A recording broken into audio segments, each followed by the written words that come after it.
Welcome one and all. It's time for what could be described as the most sizzling and succulent tournament of the year. That's right, it's the Kings of War UK Masters 2023 for the 2022 season. So if that doesn't make any sense to you, the way the Kings of War Masters rankings work is that the points you accrue throughout the season based on your performance at the tournaments are added up, and the top ranked players are then invited to the Masters at the start of the following year. So all the players who performed the best over the previous season taking part in this Masters tournament. So obviously these are very competitive events. Anytime you get all the top players together, you're not really going to have any riffraff there. So it's the top 16 ranked players, and then below them it's possible to qualify for being best in race for the higher performing factions as well. So I believe it's 22 players for this one. Okay, let's have a look at the table for game one. So I'm going to go through my list and some thoughts on my list composition as well, because it's not as straightforward as just picking the most unbeatable list. For some people it probably is, but I've got another consideration. So, first of all, I had to decide whether to take Night Stalkers or Abyssal Dwarves, the two armies that I've been playing most recently. The Abyssal Dwarves, I have just added a third Golem Horde, so they were quite tempting, because I think my Abyssal Dwarf model collection can actually build my most competitive army. However, I decided that a few weeks before the event, I was going to try and take a triple Shadow Hulk Night Stalkers list, with the intention of trying to win the Best Army Award. So a couple of weeks ago I started painting my third one ferociously, so that's where all my time was going when I wasn't at other tournaments in the last 3 weeks. So put a lot of time into painting that, hand sculpted eyeballs on it, lots of time put in, lots of sculpting going on, lots of conversion, and I think it looks pretty good at the end of it. So I was able to put together a triple Shadow Hulk list. However, in order to make that list, I had to compromise in a few areas, because some of the units I like to run don't unlock things. So if you look at Soul Flayers, if you look at troops of Reapers, troops of Phantoms, and I've also taken Shadowhounds and Needlefangs as well, they don't unlock. So to unlock the triple Shadow Hulk, first of all I decided I was going to leave out the Mind Screeches for this one. I was going to build a list with no Mind Screeches at all, and that's entirely because I think my other monsters look cooler than they do. So I'm trying to pick the coolest looking army I can. So with that in mind, one Dreadfiend had to go in because I think they look really cool, just the legs with the big creepy head on it. So a Dreadfiend is in there, and we've got the 3 Shadow Hulks. So to unlock all this stuff, I decided I needed the Scarecrows back in. I think they were taken out of the last event and replaced with the Legion of Bloodworms. So the Bloodworms stay in because obviously they can unlock. Scarecrows are in for unlocking. The Horde of Butchers for unlocking, who are solid anyway, so they probably would have made it in. And the Reapers have gone in as a regiment. So other options, I did have the possibility of a regiment of... I can't even remember what the other unit's called now because they're not very good. The ones with the Spectres, that's it. So I don't think Spectres are very good, so Reaper Regiment it is. Reaper Regiments are a little bit different to how they used to be after the reduction in points and attacks, so they're not as much of a murder fest as they used to be, but they are a bit cheaper, so if they get killed it's slightly less of a hit, and they unlock just the same. So the 4 unlocking units you can see there, so that's enabled me to take the 3 big Shadow Hulks and another cool monster there, and then we've got Soul Flayers and Phantoms as the fast support. After that, because I don't have that many unlock slots left, I can still take some heroes though. So I've put quite a few individuals in this list. So we've gone for 3 of them. We've got a Banshee, and it's upgraded. So this is the first time I've run the Banshee, I think, since the upgrade was taken away, so that you could put the upgrade on it and then also take the Zephyr Crown, which would increase the Wind Blast by 3. So you could effectively fire off 2 lots of Wind Blast 8 per turn that does damage. So you can't do that anymore, so it's only 2 lots of Wind Blast 5. So I thought I'd give the Banshee a try with that and see if it still does the job. We've got a Horror in there, who in this picture is lurking right behind the Scarecrows. And I've given the Horror the Inspiring Talisman since I found out you can actually take that on Night Stalkers. I just assumed you couldn't. So we've got an Inspiring Hero in the midst there, so that if enemy shooting decides to target me early on, I've got a chance to avoid the lucky nerve rolls that have occasionally plagued the Night Stalker advance. And the Horror has a Vicious Aura, which will affect infantry. So in this list, that's 3 units, which is a decent number to be giving Vicious to. Especially useful on the Bloodworms and the Reapers, of course, who hit a lot harder than Scarecrows. Then, it also has Bane Chant, the Horror, as well. Bane Chant 2. Very useful for Bloodworms, useful for Reapers, maybe even, depending what the opponent has on the table, useful on Butchers, maybe. We've got a Reaper Soul Drinker as well. So, when it came down to the last few points in the list, it was either going to be a Reaper Soul Drinker, or, for the same points, a small little unit of Needle Fangs.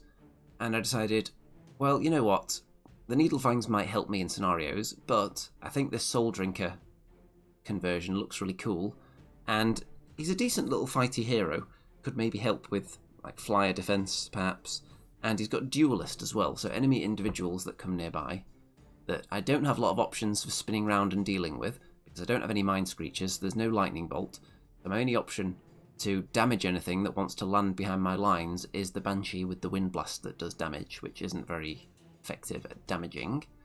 So Soul Drinker can maybe do a bit of that, and because he's so cheap and he's decently fast, he can either help out in a combat or just go in and block up a unit by doing a couple of wounds to them to protect a flank, perhaps. So that's the plan for him. So all in all, I have got 13 units, I think it is. And there's some decent unit strength in there. The Bloodworms have got unit strength 5 on their own, which is solid. So certain scenarios, I'd want to protect them to keep that big chunk of unit strength alive. Most of the other units, not particularly great unit strength. The Reapers and the Scarecrows have got 3 each. And nothing else has more than 2. So the Phantoms have 1, Soul Flayers have got 2. All the monsters have 1. Obviously the individuals don't have any. So, any other points on my list that I haven't mentioned? Okay, yeah, the Bloodworms, the Legion of them, I've given them the Brew of Sharpness. So it's 40 attacks, now they hit on 3s. So, very nice.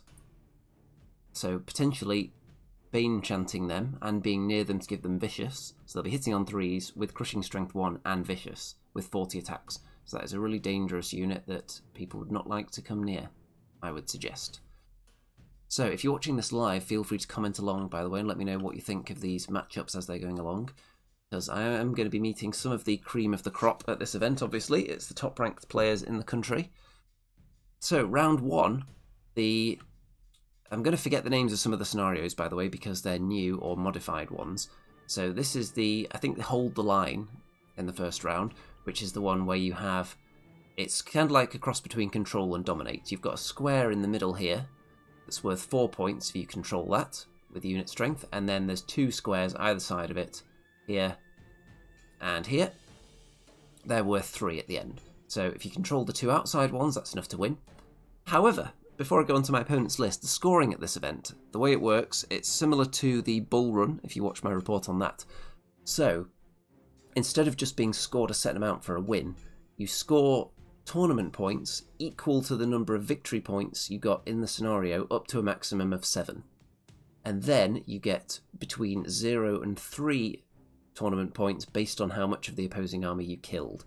So it's no good not killing anything and squeaking a win by 1 victory point, because you're not going to score very high. So you want to maximise how many victory points you're getting. So you really want to go for everything if you can. And even if you're losing, it's worth trying to hold on to some objectives or some tokens or a territory just to try and get those extra points, because it could help you out in the leaderboard at the end of the day. So let's go back an image so we can look at my opponent's list here.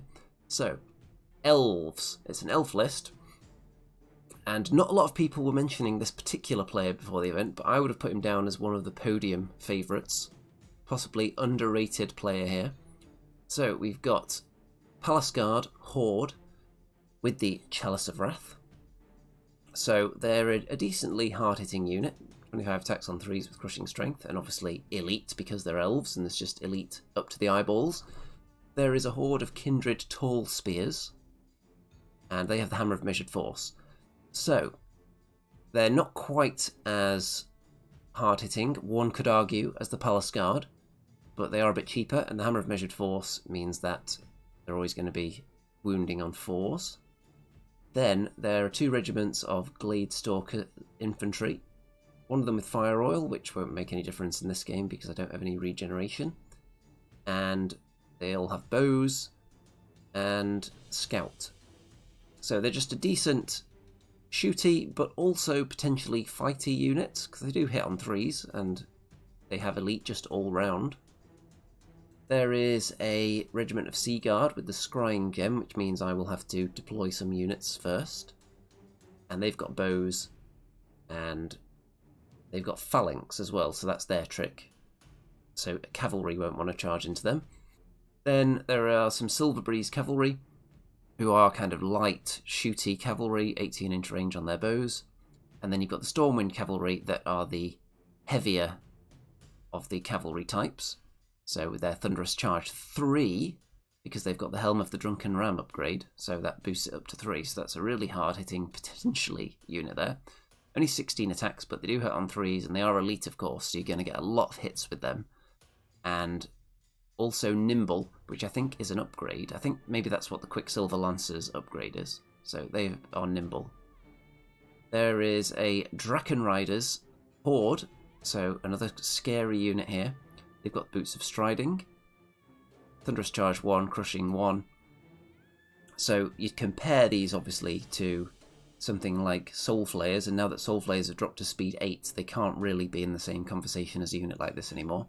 Clearly this unit is just better because they've got higher defense, a higher nerve, more attacks. So just in general it's better, but that speed 10 is critical for a unit like this, I think. And they are not nimble, but they do have elite, of course, because they're elves, and very, very, very dangerous. Then we have 2 Elven Archmages, and one of them has the Inspiring Talisman, Bane Chant and Lightning Bolt, another one with Alchemist's Curse, and this one is on a horse with the Boots of Levitation, which I believe is the... you can go at the double and still cast a spell, correct me if I'm wrong. And then the King's Champion, who I think I underestimated a little bit going into this game. I didn't pay too much attention to this hero. 145 point hero, you don't think it's going to be too scary, but it's actually decent.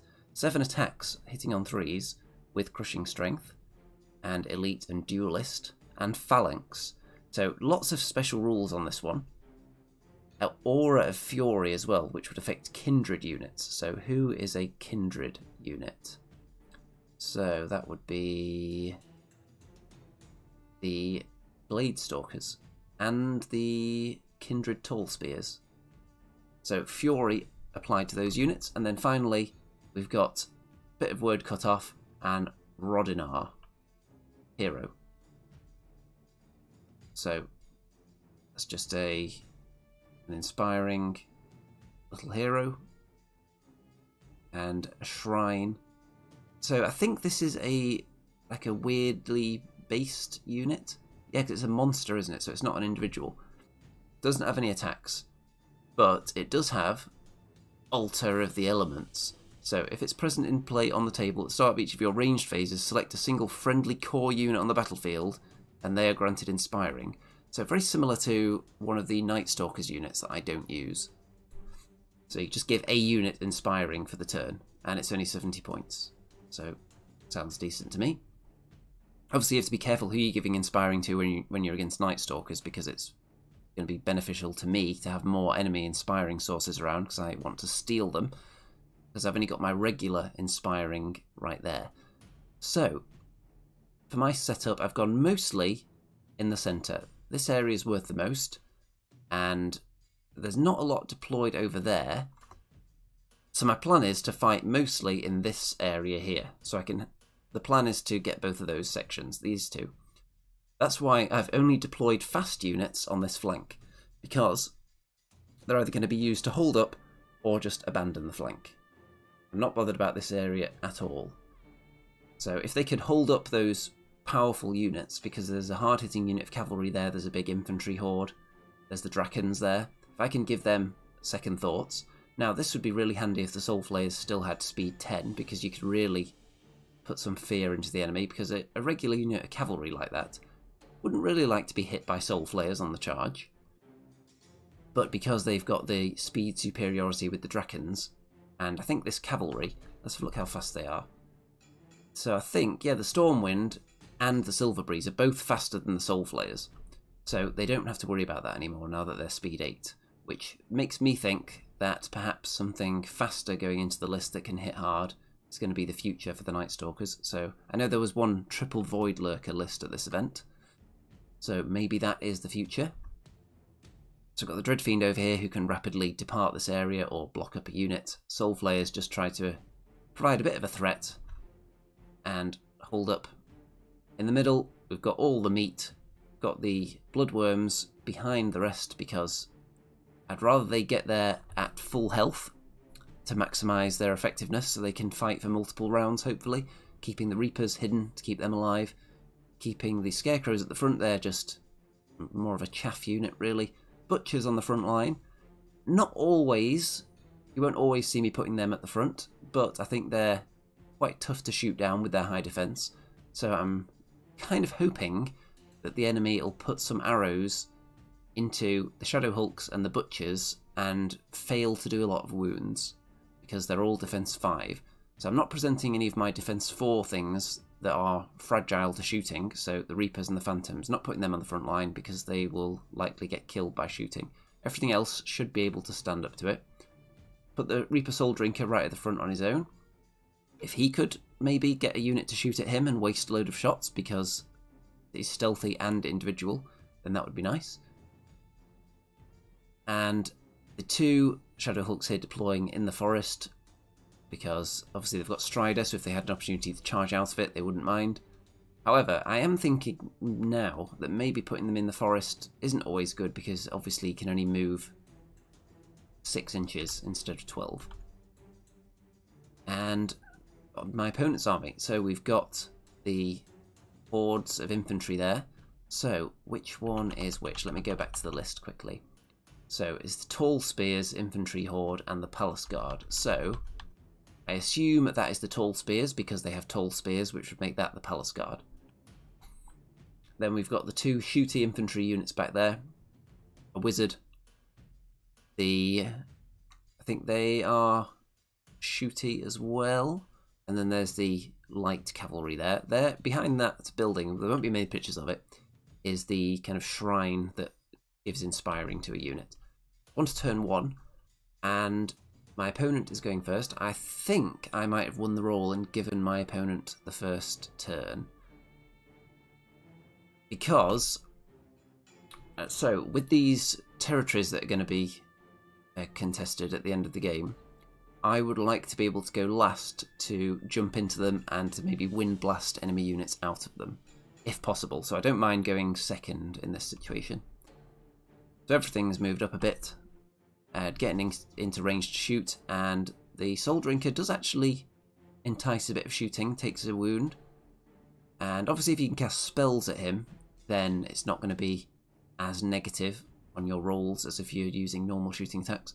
Scarecrows take a bit of damage, but again, they're only about 125 points, so it's just like shooting a unit of dogs, really, and they just last a lot longer. So, on to my turn. I've thrown the Phantoms out there. It's kind of bait, but it's also kind of blocking to this unit, so it limits what they can do. I've sent the Butchers out, and I feel like I have to throw out some good bait here, because if I don't, my opponent has shooting superiority. There's no real incentive to thrust forward into my army when he's got superior speed and superior shooting. Might as well sit back, wait for me to get even closer, shoot up some of my units first before charging in. So if I can put out a unit that's actually enticing to charge, I can start the combat early. So I've put it into charge range of multiple enemy units here. So enticing multiple charges, And then, of course, there's always a chance that they won't kill the unit. It would probably come down to a double one if lots of units go in. But even if they do kill it, I'm now in combat, which is where I want to be. And over on this side, I am not particularly trying to entice them forward. However, there is a mistake coming here. So, the Soul Flayers and the Banshee both wind blast this unit of heavy cavalry.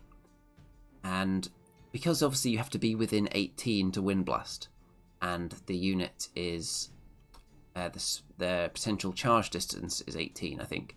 So I put my units forward, and I think I had to push them back 3 inches out of 10 wind blasts. I think that's right. I had to push them back 3 inches to get the Dreadfiend out of charge range. And I think I only pushed them back 2 inches. So the Dreadfiend is actually in charge range there now. So that was just kind of a pointless mistake.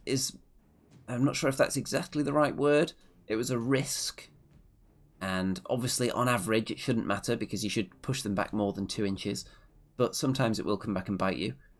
It was really just me thinking I'm not going to roll less than 3 on 10 dice. So I'll just put him there. Where's the harm in that? So he is actually in charge range now. Which is annoying, of course. So I've put everyone else in a position to not get charged by the Drakons and to strike at whatever comes in to attack the Butchers. If the Phantoms get hit by anything, then the 2 Shadow Hulks would just eat that for breakfast. So this light cavalry unit would be a really weird choice if they were to charge one of the Shadow Hulks, but they could do that. But I can't see that happening. So it's just a very solid elven line at the moment, and I'm trying to split it up and force them to spread out and open up angles. And so there's the slight push there. I believe that's what happened. Maybe the Banshee pushed those 2 units, actually. Yeah, so, okay, I think I'm slightly misremembering. So it's very similar. I think I put this in a position where I had to push them back 2 inches to be out of range. And they only rolled 1 inch. And then the Banshee pushed back that unit. Okay, that sounds right. So I think I tried to push both of those. This one can't be pushed, but you can still do damage with the Wind Blast. But I think I just did 2 wounds there. So yeah, I needed to get 2 out of the 5 because I just kind of lazily positioned this guy, not really measuring to make sure that a colossal failure on the Wind Blast wouldn't cut it. So turn 2. Oh yeah, another thing that's maybe a mistake. This King's Champion, is it called? I had not really looked at the stats for this guy before the game, so I didn't realise that he's got all those juicy special rules on him, and a decent number of attacks, so I just kind of left the Soul Flayers in range of him, which was kind of unnecessary, because as this was just a hold-up, if I realised there was any risk involved in these moves I was making, I could have just moved them backwards, because that way the enemy can't come forward and then turn that way without me hitting the flanks, and they would still have to come and deal with me. They would just have to come and do it down here, where it's further away from the rest of my stuff. So really this was just a pointless approach. So they're going to get in combat now, grounded the Soul Flayers, and if you've seen my previous event reports, there was one a few months ago where I had Soul Flayers and they got charged in the first turn because I forgot to look that an enemy hero had Scout. So it does happen. The Butchers do get triple charged, so it's bait, but it's not necessarily a bad move to take it, because you're going to get rid of one of my powerful units. So it's something that both of us are happy to go with. I'm happy to get rid of that unit to start fighting in combat and get the enemy closer, and my opponent is happy to put these 3 units in harm's way to delete that unit. So it's not really a trick. It's just a trade that we're both happy to accept. And up here, you can see they move backwards rather than engaging this more obvious piece of bait here that would be a terrible idea to charge with the cavalry. And the Knights get into the Dreadfiend, again, because of just the slightly lazy positioning there. And some human hands with the measuring tape there. So, a bit of damage onto the Soul Flayers. If it had done 0 damage, that would have been amazing, because then I could have just flown them off and flanked those Knights who wavered the Dreadfiend. which I don't mind too much, because once I'd realised the silly positioning mistake with the Dreadfiend, as long as it doesn't die, then at least it's holding them up for a turn. But I should have been holding them up for longer than this by just not advancing that far. Just a silly move. And the Butchers do get killed. Take lots of damage there. So, what is open to me? Well, I would very much like to hit all three of these units. I've got the Bloodworms, which I think are in range of this horde. I've got the Phantoms that could charge the flank of this unit. I've got the... I don't think the Reapers are in range of anyone yet. And this Shadow Hulk can charge a unit. So, let's have a look at the consequences of my turn 2. So, you'll notice there's some dead elf units. The Scarecrows got out of the way, I think. Or maybe they went in... The Scarecrows might have gone in with the Reaper Soul Drinker into the front, and then the Phantoms in the flank. Let's see, would that have been possible?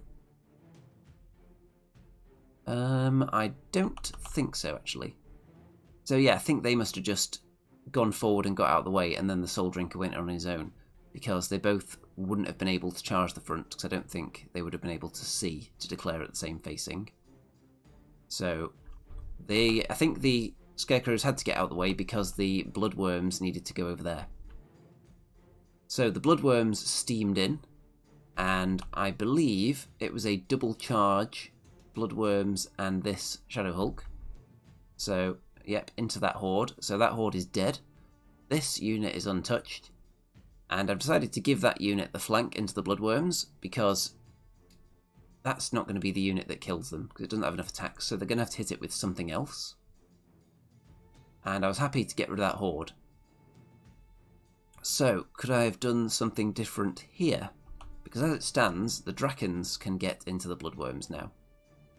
So maybe, let's wind back and have a look at this situation. So, I like the Bloodworms into them. This guy may be necessary for them to actually get the kill. Maybe they could do it on their own. Not too likely, though.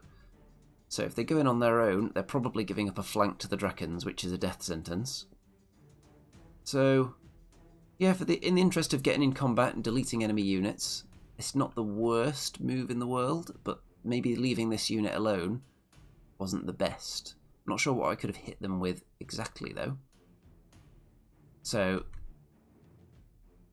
okay, moving on. The Shadow Hulks have moved up, and these units are obviously under threat. That's a corpse pile over there, so don't worry about them. But I'm fairly satisfied with how it's looking, because anything that comes in to hit the Bloodworms is going to get reaped to death by the Reapers here. So, okay with that. And the Shadow Hulk looking that way, which is facing off against this lot. So, we do have the Drakons and this unit in the flank. And the Dreadfiend is getting attacked again. I think the Dreadfiend backed off a bit just to keep these guys further away when they do kill him. And the King's Champion, who already took a couple of wounds in retaliation from the Soul Flares, is going back into them again. And so the Cavalry are no longer there because they've gone over here. So they turned round, went that way, and then turned round again. Okay, interesting positioning notes, which I didn't mention before because it wasn't really in shot, so here we go. So, the way the Shadow Hulk's positioned, this unit, charging it, are not going to be hindered. If I put the Banshee there, they have a choice. Do they charge straight into the Shadow Hulk, end up all the way down here, or do they try and take the Banshee first? So the Banshee is kind of bait, because if they take the Banshee first, they're going to be hindered in the forest when hitting the Banshee first of all, which you never know, it could stop them killing the Banshee. And then when they overrun, they also become hindered then, because they'll be centered here. Whereas if they went straight into the Shadow Hulk without the Banshee there, they could have had their center there and not been able to get as high as the forest. So I want them to be hindered while charging the Shadow Hulk. If they have to go through the Banshee to do it, okay. Is it a worthy sacrifice?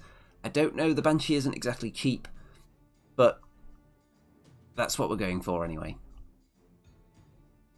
So they decide that it is worth it to take that on. They are going to take the Banshee first. And I don't know whether it's necessarily the right thing to put her there for this reason, just to get a hindered charge and overrun. If you had a really cheap hero, I don't know if it would provide the necessary bait to take it. If there was a really cheap Reaper Soul Drinker there, maybe you would just totally ignore it. But because it's a Banshee and it has really good scenario implications if it lives, then it's probably worth it to take the bait. So it's another one of those situations, you're presenting bait that isn't a bad idea to take, but you're both getting something out of it. So the opponent is taking out an important unit, and I'm gaining the benefit of a hindered charge and a hindered overrun then into the Shadow Hulk, which should keep it alive. So this is the kind of bait you have to present when your opponent is no fool, basically. You have to give them something, or they're not going to give you anything in return. Over here, Bloodworms being hit there, of course. So they do get past the Banshee. They only actually do 3 wounds to the Banshee, but they do roll enough to get rid of her. So a nice high nerve roll there. And here the Soul Flayers are also dead. Another decent nerve roll. They're on 9 wounds, so on average you'd expect them to die. Colin says, evening. Yes, good evening. Only half an hour in, so we're still on towards midway of game 1, so you haven't missed too much. So, Soul Flayers are dead, King's Champion gets out the difficult terrain, and the Dread Fiend is dead. So this flank is gone, and obviously the silly, pointless move of putting them this far forward has not paid off, of course. So that's something to consider. If you're doing a hold-up move on a flank, you don't need to advance particularly much. Why not just hug, not exactly hug the back of the table, but stay at a really safe distance. Don't rely on wind blasting a unit more than 1 inch, because you know it can fail sometimes. So, the Bloodworms get killed. So they take 21 damage. So again, I'm inspired as well. So they have to roll 7 twice to kill the Bloodworms, which they do. So all the nerve rolls are working out at the moment for the elves. I'm still not feeling too bad about this though, because what's about to happen? Well, I'm going to hit this unit with the Reapers, so they're going to get killed. I'm going to charge the Reaper Soul Drinker into the Drakens to stop them flying and to keep them in that spot for a turn. I'm going to advance the Shadow Hulks and get them in a threatening position.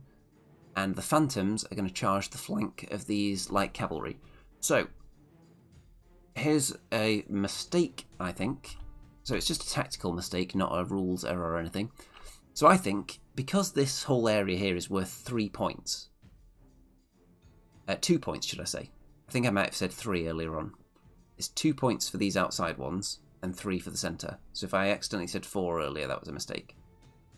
So 2 points for this area. That's not just 2 victory points, it's 2 tournament points as well, in the way this is scored. So I think I should be going all in, trying to take this now. Because this flank isn't going to look good for much longer, because this cavalry are going to arrive soon. If I could kill some units with the Reapers, then they'll probably get killed in a minute. But I've got a good chance at killing that unit and the Draken Riders, which would mean the centre is going to look quite good then, because the Reapers go in there, kill them, Soul Drinker goes in there, does a few wounds, Soul Drinker gets killed, then they get charged by the Reapers, maybe they get killed. It's not a guarantee, because the Reapers, of course, don't have as many attacks as they used to, but that's the plan. So I could get rid of those units. The Shadow Hulk just needs to hang on against this horde and the cavalry for a while, and I've got lots of units here chasing down not many units there. What I could be doing here, I can still make this flank charge, that's still fine. What I should do is turn around a Shadow Hulk and go that way as well. Because this whole area, if I've got an unhurt Shadow Hulk that's not going to get shot down by the end of the game probably, so I could just have it in this area claiming it. It's 1 unit strength, and anything in there I'll be able to kill. The middle, I've then got Scarecrows who are still alive, I've got the Reapers who are going to do some killing, and I've got this Shadow Hulk who can come in later. So even if I don't end up winning the game, I'll be able to hold this section and get a couple of points, which is a big deal. So instead, I do this part of the plan, effectively. So the Reapers get in there, kill the unit. Soul Drinker goes in there. So Shadow Hulk goes in, chasing this unit down. Scarecrow's just repositioning a bit. And really, I wouldn't mind chasing that down with the Shadow Hulk, because it's just 1 unit strength, and keeping the Scarecrows alive here, where their unit strength is going to keep the centre for me. The Phantoms charge into the flank of the cavalry. They do 7 wounds, which is about right, about roughly what you'd expect them to do. But I would have liked to have killed them, because when you're rolling 24 dice, even though the stats say probably 6 wounds is the average, when you've got that many dice, it's potentially a lot of damage. So even though it's not on average, it's not ridiculous to say that they could have killed this unit. However, they lived, and they were inspired as well, which is important. They were inspired by the shrine that gave them inspiring on themselves, so instead I was only able to waver them with the Phantoms, which would be okay, but you can see that none of my Shadow Hulks are looking that way, so that is a mistake. This one should be looking over there. The Scarecrows are probably enough to scare that unit. This one can then continue going this way for support, but that one should be looking this way. I don't need 2 units to chase this 1 unit. And in the middle it's looking okay though. Another thing, the Shadow Hulk is in charge range of the Knights who are off camera here, but I can't really get out of charge range of them because going backwards would take me into the Draken Riders. So it's just some weird positioning that if you plan in advance where your units are going to be 2 turns in the future, then you can set them up so that you would have position, you have space to back away. So it was just the way I'd angled the Bloodworms that meant that the Drakens were here and I was fighting there, which would go backwards straight into them. So turn 4, we do get double charged by the Knights and the horde of tall spears. And here the Scarecrows are taking a bit more shooting. I think they take 1 wound from shooting, putting them on 12. And the Phantoms get killed, so these Knights backed away from them. So if you think about, let's go back to a bit of a wider shot. So those Knights, if I'd sent my Shadow Hulk that way, those Knights going backwards are suddenly in trouble because there's a good chance this guy would be in charge range on them. So, where were we? There we are. So, the Reaper Soul Drinker gets killed as expected, but the Draken Riders are on 3 wounds, and I've got the Reapers here, 20 attacks on 3s, crushing 1, going in, I'm going to Bane Chant them, and they're going to have Vicious. So, if they had 25 attacks like they used to, I would say that is a very, very high likelihood of a dead Draken Horde. Because they only have 20 attacks now, it's not as high. The Shadow Hulk here is killed, lots of damage dished out there. So it's still looking okay though, I can still do my plan to get at least some points. However, we then remembered that my opponent had forgotten to roll the nerve for the Scarecrows, and rolled 10 twice. Wow, wow, wow. So the Scarecrows are dead. Yeah, so they were on 12, and they are dash 21, so it needed a 9 twice to kill them. So, yep, if you make your nerve rolls, that's an important part of Kings of War. So onto my turn, and you'll see here that, unfortunately, the Reapers do not do enough damage. They only do 6 wounds on the charge. So, let's see. They've got 20 attacks, and they're hitting on 3s. So you'd probably hope to get about 14 hits, and then I think they are wounding on, because they're Bane Chanted and they've got Crushing 1, so they'll be wounding on 3s as well. So I would hope for a minimum of about 9 wounds inflicted there, which would put the unit on a total of 12, so you've got a really good chance of killing them at that point. At least. However, I've only got them up to 9, so wow, I think I've wavered them, but that's it. And that means that the flank of the Reapers is now open to this cavalry horde, so they're not going to be able to finish them off. The Shadow Hulk is still just chilling out in the open. This one has gone after the little unit up there. But the way it's looking, it's suddenly very bad. So the combination of those things happening in quick succession. So me deciding not to go after this unit with one of the Shadow Hulks. The Scarecrows dying after the end of the turn because we remembered we hadn't done the nerve roll yet. And then a nice high nerve roll to get rid of them. And then the Reapers not doing very well here. So I was having a conversation with some of the players afterwards about the Reapers now. And the fact that they've dropped down to 20 attacks, it's not really a nerf as such because they did drop in points as well. The main thing it does, it just turns them into a different unit type almost. Because previously, you could say a troop of Reapers can just auto-kill a chaff unit. A regiment of Reapers can auto-kill a lot of other things. Basically, things that aren't big 20-plus nerve units. You'd expect to kill them in one round while Bane chanted, especially with Vicious Aura as well. Now that they've dropped to 20, those 5 attacks do actually make a big difference.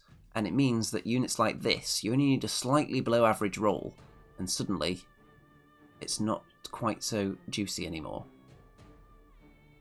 So it stops them from being an auto-kill unit, which means that they used to be a glass hammer, now they're more of a glass... what's slightly weaker than a hammer? A glass mallet instead of a glass sledgehammer? So they can still hit things hard, but not as hard, and they still die just as easily. So you still have to keep them protected, but then when they come out to kill something, they might not do it now. So I don't think the regiment is as worth it now, even for less points, because they don't have that role anymore. So I think maybe running the troops of them with the 15 attacks, which should still be enough to kill the small chaff units that they were killing before. And they're cheap enough so that you're not bothered if they get killed so much with the troops. And they can multi-charge. And yeah, I think the troops might be the way to go. The only problem with my army is that I don't have the unlocks with other units. So I could do with probably some more butchers to unlock. But there we go, Reapers fail. Turn 5, so the Reapers are going to get munched. And these guys are just getting into a really safe position and threatening the rear of the Shadow Hulk, but they're really going to stay there because they want to score. They're in this zone here, which has been marked out with the tokens. So I'm holding the middle at the moment, but it's not going to stay that way. Shadow Hulk takes a little bit of shooting, and it's up to 6 wounds. And the Horror takes a bit of shooting, a bit of magic maybe, I think there's a mage there. And the Reapers get killed. So, my plan did not come to fruition because they didn't die. I wasn't able to turn and then face the other units, which wouldn't have saved the Reapers anyway, but I was expecting to get some extra points for killing that unit. The Shadow Hulk just doesn't do much against that unit, so it's facing the wrong way, and this one is just trying to limit who can charge it, really. That's about all I can do. So, not doing much damage there.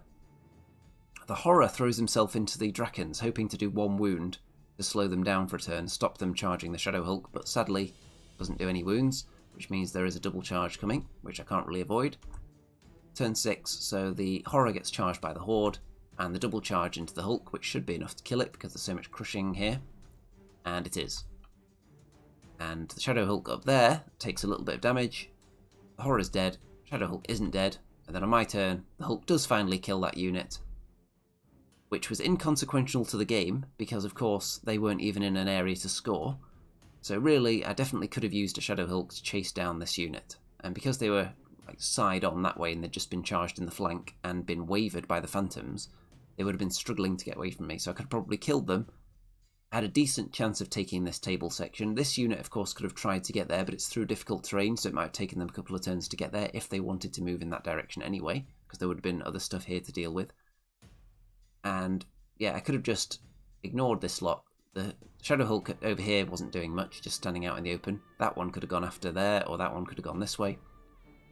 So, a few mistakes, as I pointed out earlier. On this left flank, needlessly having my units as far forward as they were. which was totally unnecessary and a needless risk, because then the Windblast failed a little bit and they then got charged, and underestimating the King's Champion. Just look at the enemy stats before the game is a good tip there. And apart from that, not bothering to chase down this unit, getting too excited about the Phantoms having a flank charge and not thinking, actually, they probably won't kill the unit, I should send something else over there as well. And there's a picture of my army. So, got my tentacle trophies there to hand out to anyone that defeats me. And we're going into round 2.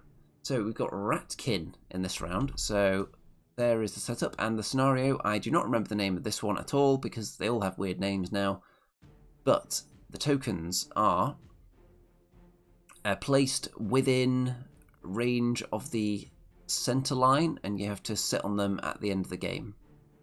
So we've got a 1 here, a 1 there, a 1 there, a 2 there, and I cannot remember where the other 2 is. Okay, there it is. So the other 2 was about there in front of my scarecrows, which is there. So let's go back through the opposing list then, shall we?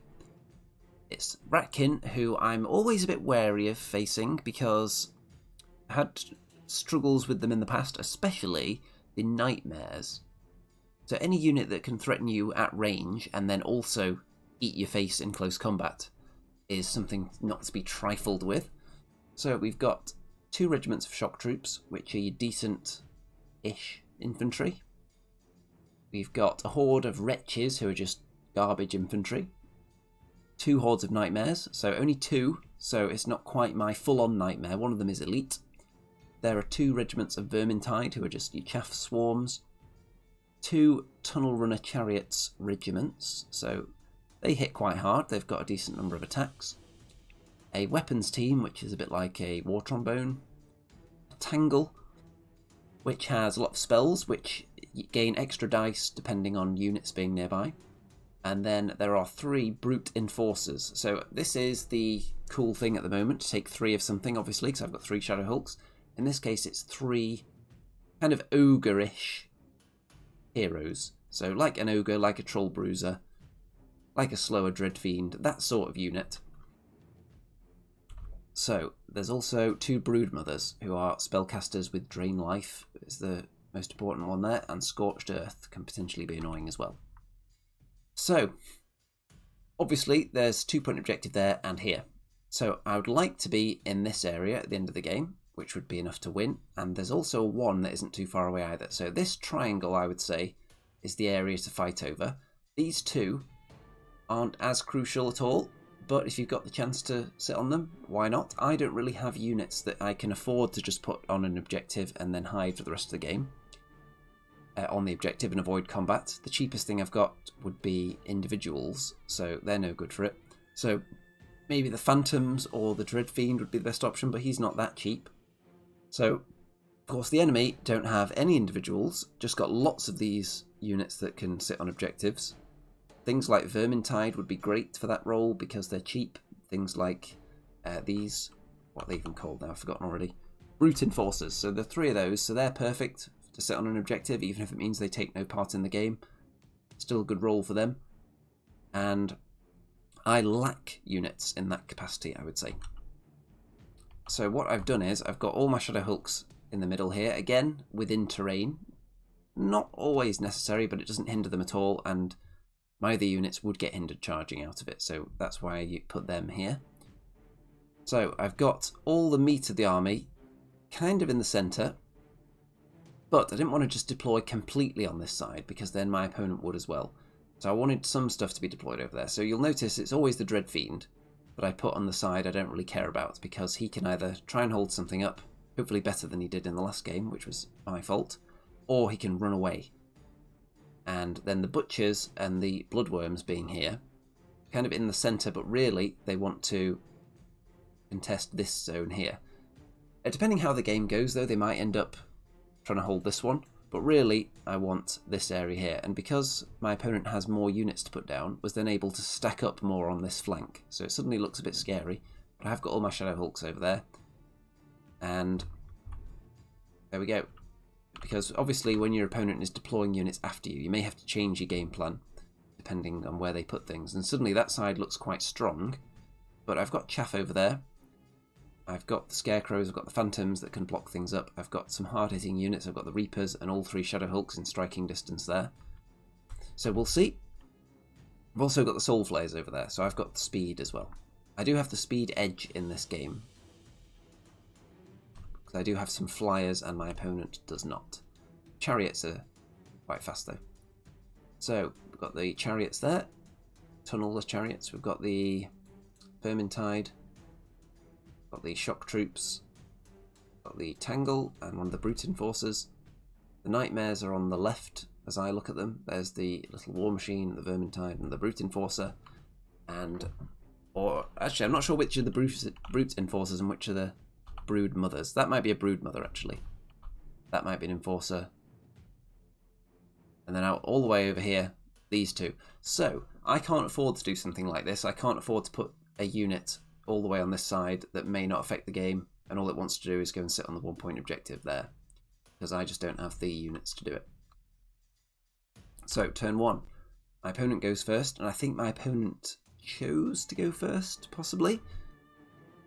So there's an advance on, and it's not particularly slow on this side. Not as much over there. So yeah, not much is accomplished in that turn, just advancing everything. So on my turn, I then move up, and you'll see on the wide shot here that I've put certain things in charge range, certain things not in charge range. So the Bloodworms, I have got in charge range of some of the units there, because if those Nightmares want to make a hindered charge over a wall into Bloodworms, then they can go right ahead. They're not going to, because that would be crazy, because they're not going to kill them and then they're going to get flanked by something. I've put the Scarecrows in charge range of some of the units, I've put the Phantoms in range of some of the units. So it's questionable whether they want to take any of that, because then they can get charged by maybe Scarecrows if they're not pinned down. If the Scarecrows get killed because things charge that, then I've got the Reapers there as backup. I've got the Soul Flayers looking this way, so anything that comes in here, they are a threat to it. Not as much threat projection as they used to have when they were speed 10, obviously, when you could get all the way over here. And over on this side, I'm not being quite so bold. In fact, I'm wind blasting units away with the Banshee on that side. So, little bits of damage inflicted, which would have been from wind blast. So the Banshee blew those 2 backwards a little bit, and wavered the Vermintide, which is the perfect result there, really, because it blocks in the Nightmares. Which means that any thoughts my opponent had of any multi-charges have gone already, and any thoughts of shooting over that unit, it means they're going to be suffering cover now if they can even do it, because I don't think they can get close enough to shoot because this unit's wavered. So that's perfect. And turn 2 for the rats. So they decide to go all in and get rid of those phantoms, which is fair enough, and this guy goes in on his own into the scarecrows. Probably don't want to kill the scarecrows this turn because that frees up the reapers. And I'm realising, or I don't realise yet, but I will realise, that I've put them too close, because I want them to be able to double charge whatever comes in here.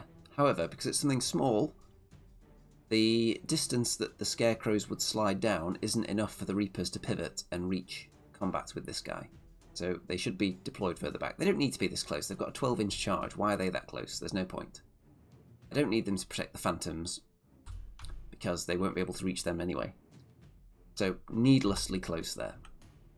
So that's another thing. When you've got units behind each other, always consider, if the unit in front dies, what does that mean for the unit behind?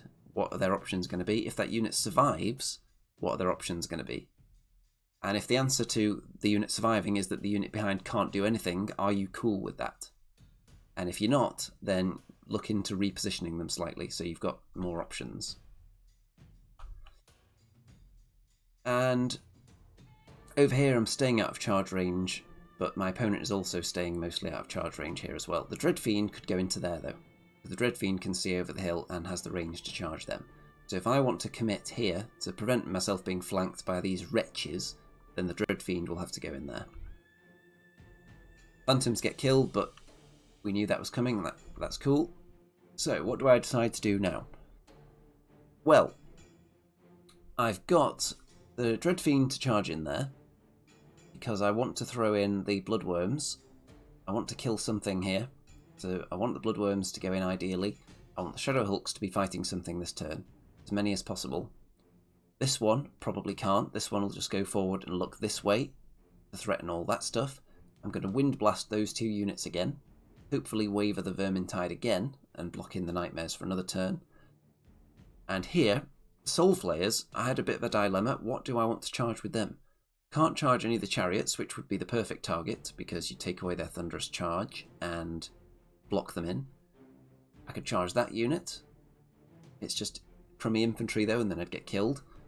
I can't really hide because I'm going to be hit by something, so I'm thinking maybe that it wasn't the best setup with them here. So I decide what I actually am going to do is go for the Tangle, because unlikely to actually kill it, but wounding it stops it doing any spells next turn, and I just like the idea of that. And they've got a chance to kill it, it's not a huge chance. So, Shadow Hulk gets in position there. The Scarecrows manage to kill what was fighting them, which is really rare for them to kill anything, but they killed the Brute Enforcer. I moved the Reapers actually even closer, and that's not because I'm ignoring my own advice, it's because I wanted to get them out of arc of the Vermintide, who can only see down here. So the way the line is drawn, they can't see them. So I didn't want to be charged by the Vermintide, so that's why they're hugging them now. And there's so many units here that the Scarecrows could die if my opponent chooses to make it happen. And the way things are looking, whatever gets charged, I'm going to be able to hit it. If something charges the Shadow Hulk and the Scarecrows are still alive, they can flank charge it. And if the Scarecrows get multi-charged and get killed, I've got the Shadow Hulk and the Reapers. So anything that comes in here is in trouble. So we've also got the other function of the Soul Flayers being there is that they block this unit from doing certain things as well. But obviously the Soul Flayers don't kill the Tangle, but they do stop it casting. Over here, I decide that I'm just going to get through the chaff. So if we go back to see, the Bloodworms kill this, the War Machine. So I actually rolled 120 dice against that thing, which is hilarious. And these 2 Shadow Hulks double charge this guy, because I just wanted to get them further forward and aligned with each other, so that then next turn they can start getting into the meaty stuff. So we got rid of the chaff, and we're just going to have to take a hit from a few things next turn. However, the Banshee does come through and wavers that unit again, so that unit of Nightmares are still stuck, which is hilarious. Dreadfiend goes in, does a few wounds actually, which is a good start on getting rid of them, but it's not going to kill them. They shouldn't kill a Dreadfiend in retaliation though, and I've got the Butchers ready to come in here to mop them up. So I'm already thinking now, actually this side, maybe I could score points over here. Because the Butchers aren't affecting too much. I've also put the Soul Drinker into these Nightmares, because I don't want them charging into the Banshee, who had to get in this position to do the Wind Blast, and the Butchers who want to look this way. I don't want them to be threatened by the Nightmares. So Reaper Soul Drinker goes in there, throwing himself away, but buying me a turn. So I'm quite happy with this setup, even though I look kind of surrounded. I think on all fronts it looks okay. This side is a bit dicey because there's a lot of enemy units there. So we'll see what they do on the next turn. So they put 1 unit into the Shadow Hulk, which is probably a good idea to stop it flanking anything else. These 2 units go after the Scarecrows. Those ones are going to be hindered, so you never know. And the Vermintide get in a position to where they can threaten the Reapers. So I expect the Scarecrows to die, but only 2 units have gone into them, and not more than that, so you never know. This one decides to flank the Soul Flayers, which is the obvious move. These guys go back into the Dreadfiend, and those Nightmares will go into the Soul Drinker. So the Bloodworms take a bit of shooting and magic damage. The Dreadfiend takes a bit of damage. Soul Drinker gets killed, as expected, and they then turn to face this way. Because if they didn't, then a Shadow Hulk would have had a flank charge on them. So it's a good job they turned round. Because Shadow Hulk with just a move forward, and then that way would have been straight in the flank, which would have been fun times for all, except the rats. So the Soul Flayers are dead, of course, and kind of regretting giving them that role in this game, putting them out on that flank where they had to throw themselves away to get any worth. Over here, the Shadow Hulk isn't going to die, but it takes a few wounds, and the Scarecrows do get killed. So, that does give me charge options for the Reapers now, though. And the old Reapers, with their 25 attacks, would have been totally licking their lips at this, thinking, I'm just going to kill one of these fresh units now. This unit overruns, because obviously the Chariots don't want to get hit by the Reapers, so that does limit them. And still fairly confident at this stage, still not looking too bad. I've got less units over here, of course, so I'm probably going to be struggling to get all these objectives unless I send support over. But it's in this tournament scoring, it's not about winning the game, it's about just scoring as many points as you can. So if I end up just with the 3 1-point objectives, that would have to do as well. I think I'm up against a strong player here, and Rats is an army I've struggled against in the past. So turn 3, the Butchers and the Dreadfiend go in there, and look at that, they barely do anything. So it's the most abysmal roll from the Butchers you've ever seen in your life. The Dreadfiend actually did most of that damage. The Butchers, I think, did about 2 wounds, which is comically bad. So that means that my left flank force is now stuck facing this way for another turn, instead of turning back to help. The Bloodworms annihilate the Nightmares. So let's have a look. Nightmares and the Shadow Hulk go into the front of that unit and kill it. And this one goes up there. I think that's right. Or does this Shadow Hulk... Yeah, I think this Shadow Hulk is just turned to face that way after combat, probably. Unless I charged into that thing? I don't know. Was there something else in front of them? Let's see.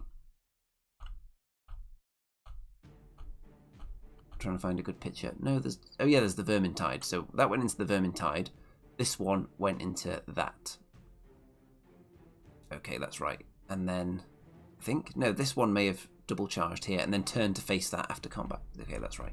So the double charge did happen, as I remembered, and the other one killed the Vermintide that were in front of them.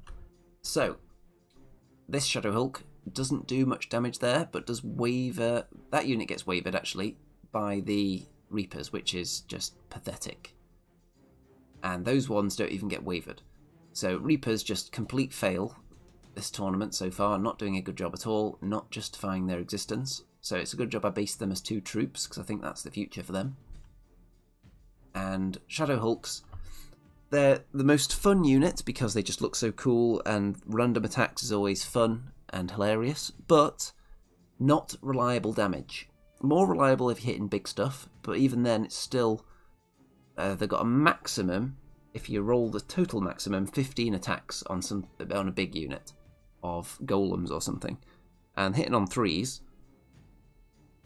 You'd expect to do a decent number of hits with that, and then most things they're wounding on 2s. But I'm finding that I'm never getting the maximum number of hits, number of attacks, should I say. Generally, I'm getting about, against most things, your average is about 9 or 10.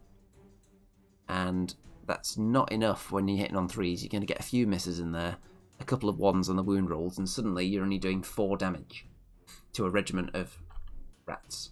So it's just not enough damage when they go in on their own. They do survive, though. Their role in the army is not to blitz through everything with a billion attacks, because they just don't have that capability. They will soak up damage, and they can hit hard in the right circumstances if you double them up or get flanks in particular, but generally they stay alive. So I think my army's lacking reliable hammers now. The Reapers used to be one, but because of the nerf, they are no longer reliable. Shadow Hulks, good defensively, not reliable. The Butchers hit on 4+, so not that reliable, very similar to Trolls, so occasionally they do nothing.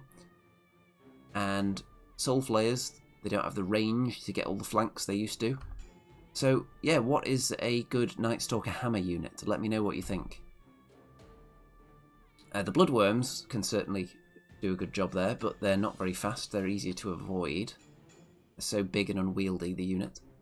So we're getting into the meat, but over here is very disappointing. And because of this, the Butchers can now get recharged by this guy, which is just horrible. So that unit, I was expecting to just easily kill them with this double charge and then turn around and put him in the front, so he probably wouldn't even want to hit them in the front. He'd probably run away and try and score an objective. So turn 4 for my opponent. Double charge into the Shadow Hulk, who didn't do very well. Flank charge into the Reapers, who I kind of expect to die the first time they get hit, but it just shouldn't be from the flank, because I think they should be killing that unit there. Let's see. Black says, I mean, you knew that's not your most competitive list. You should expect an outcome DPS-wise like this, shouldn't you? Yes. This is not the most competitive list I can make in my model collection, but I was going through at the start of the video the reasons for the list selection, and the number one choice was, how can I unlock 3 Shadow Hulks in a list?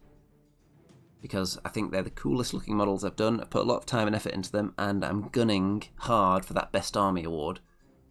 So, hand painting, freehand eyes, and hand sculpted eyeballs on it.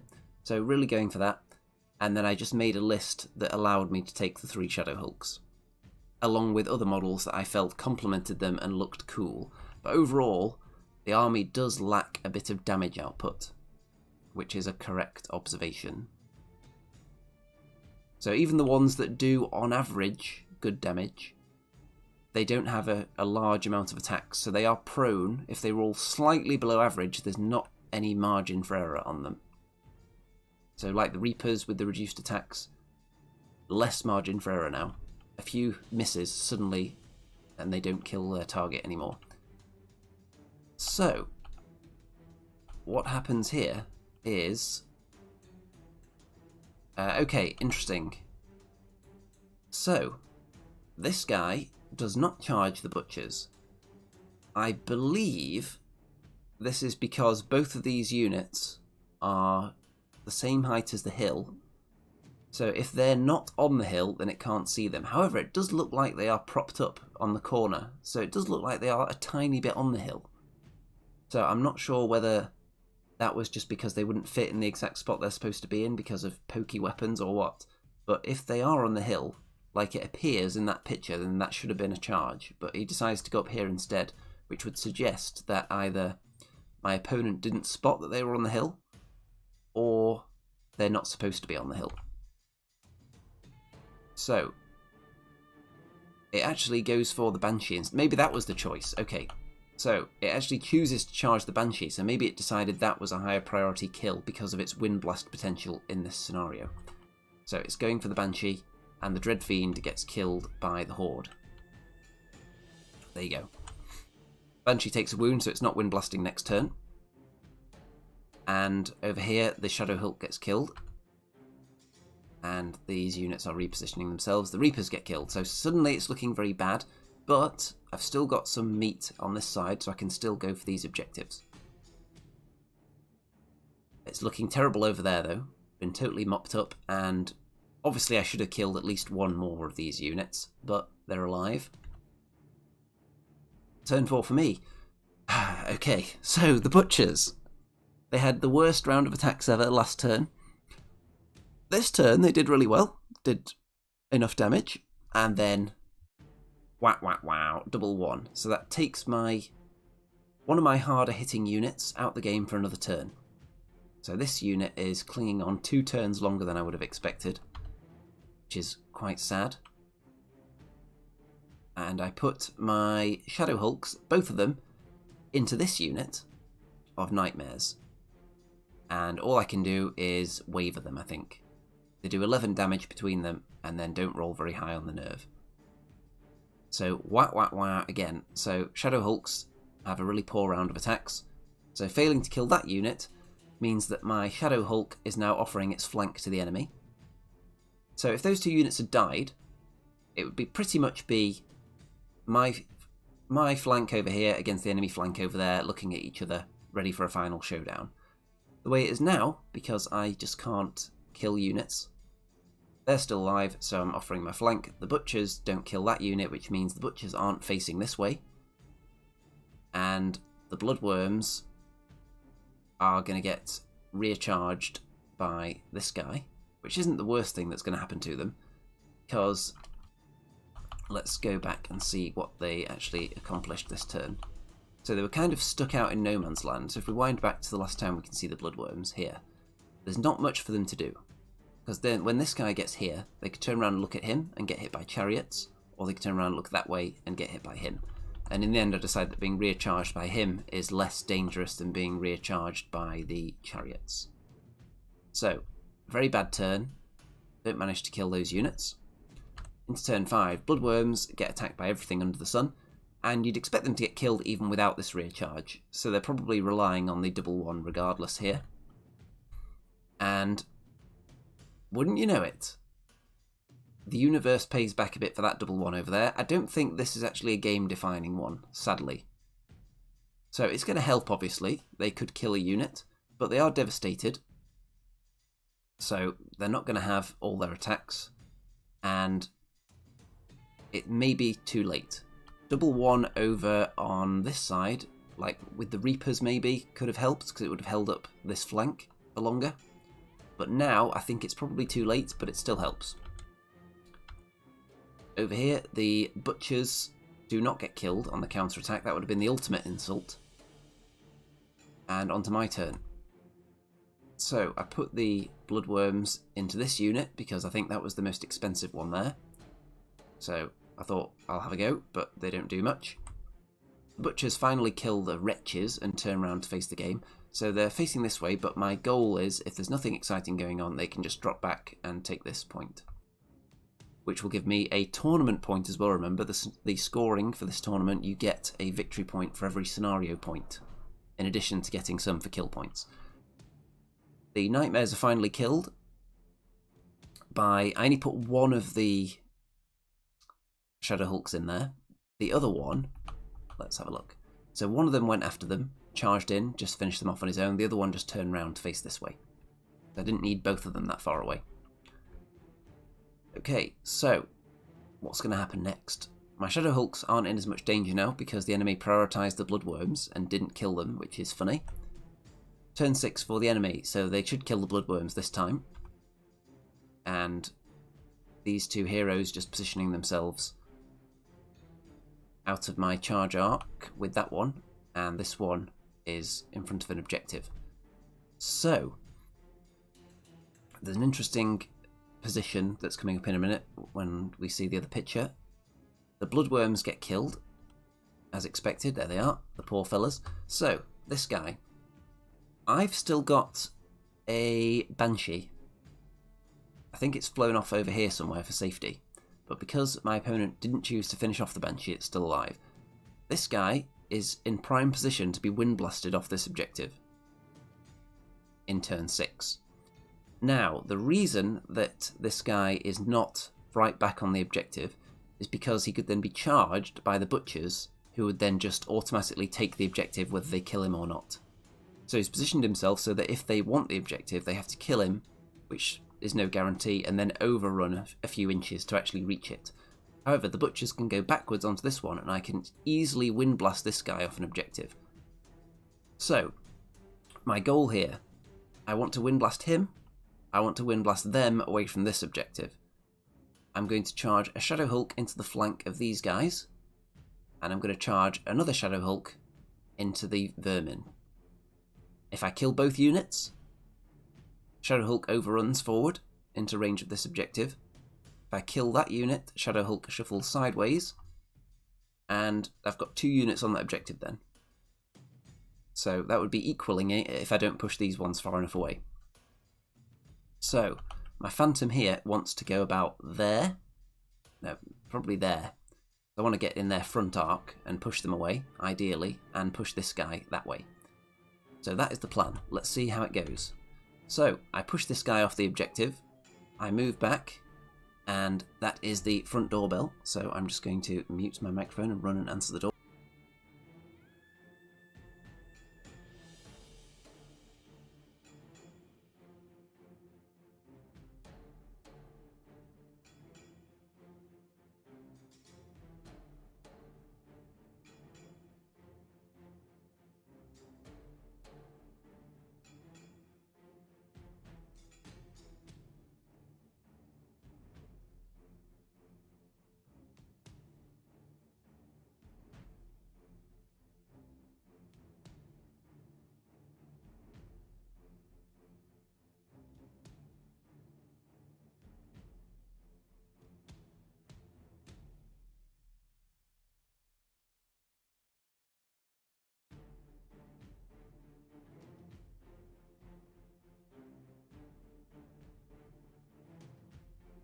And I have returned.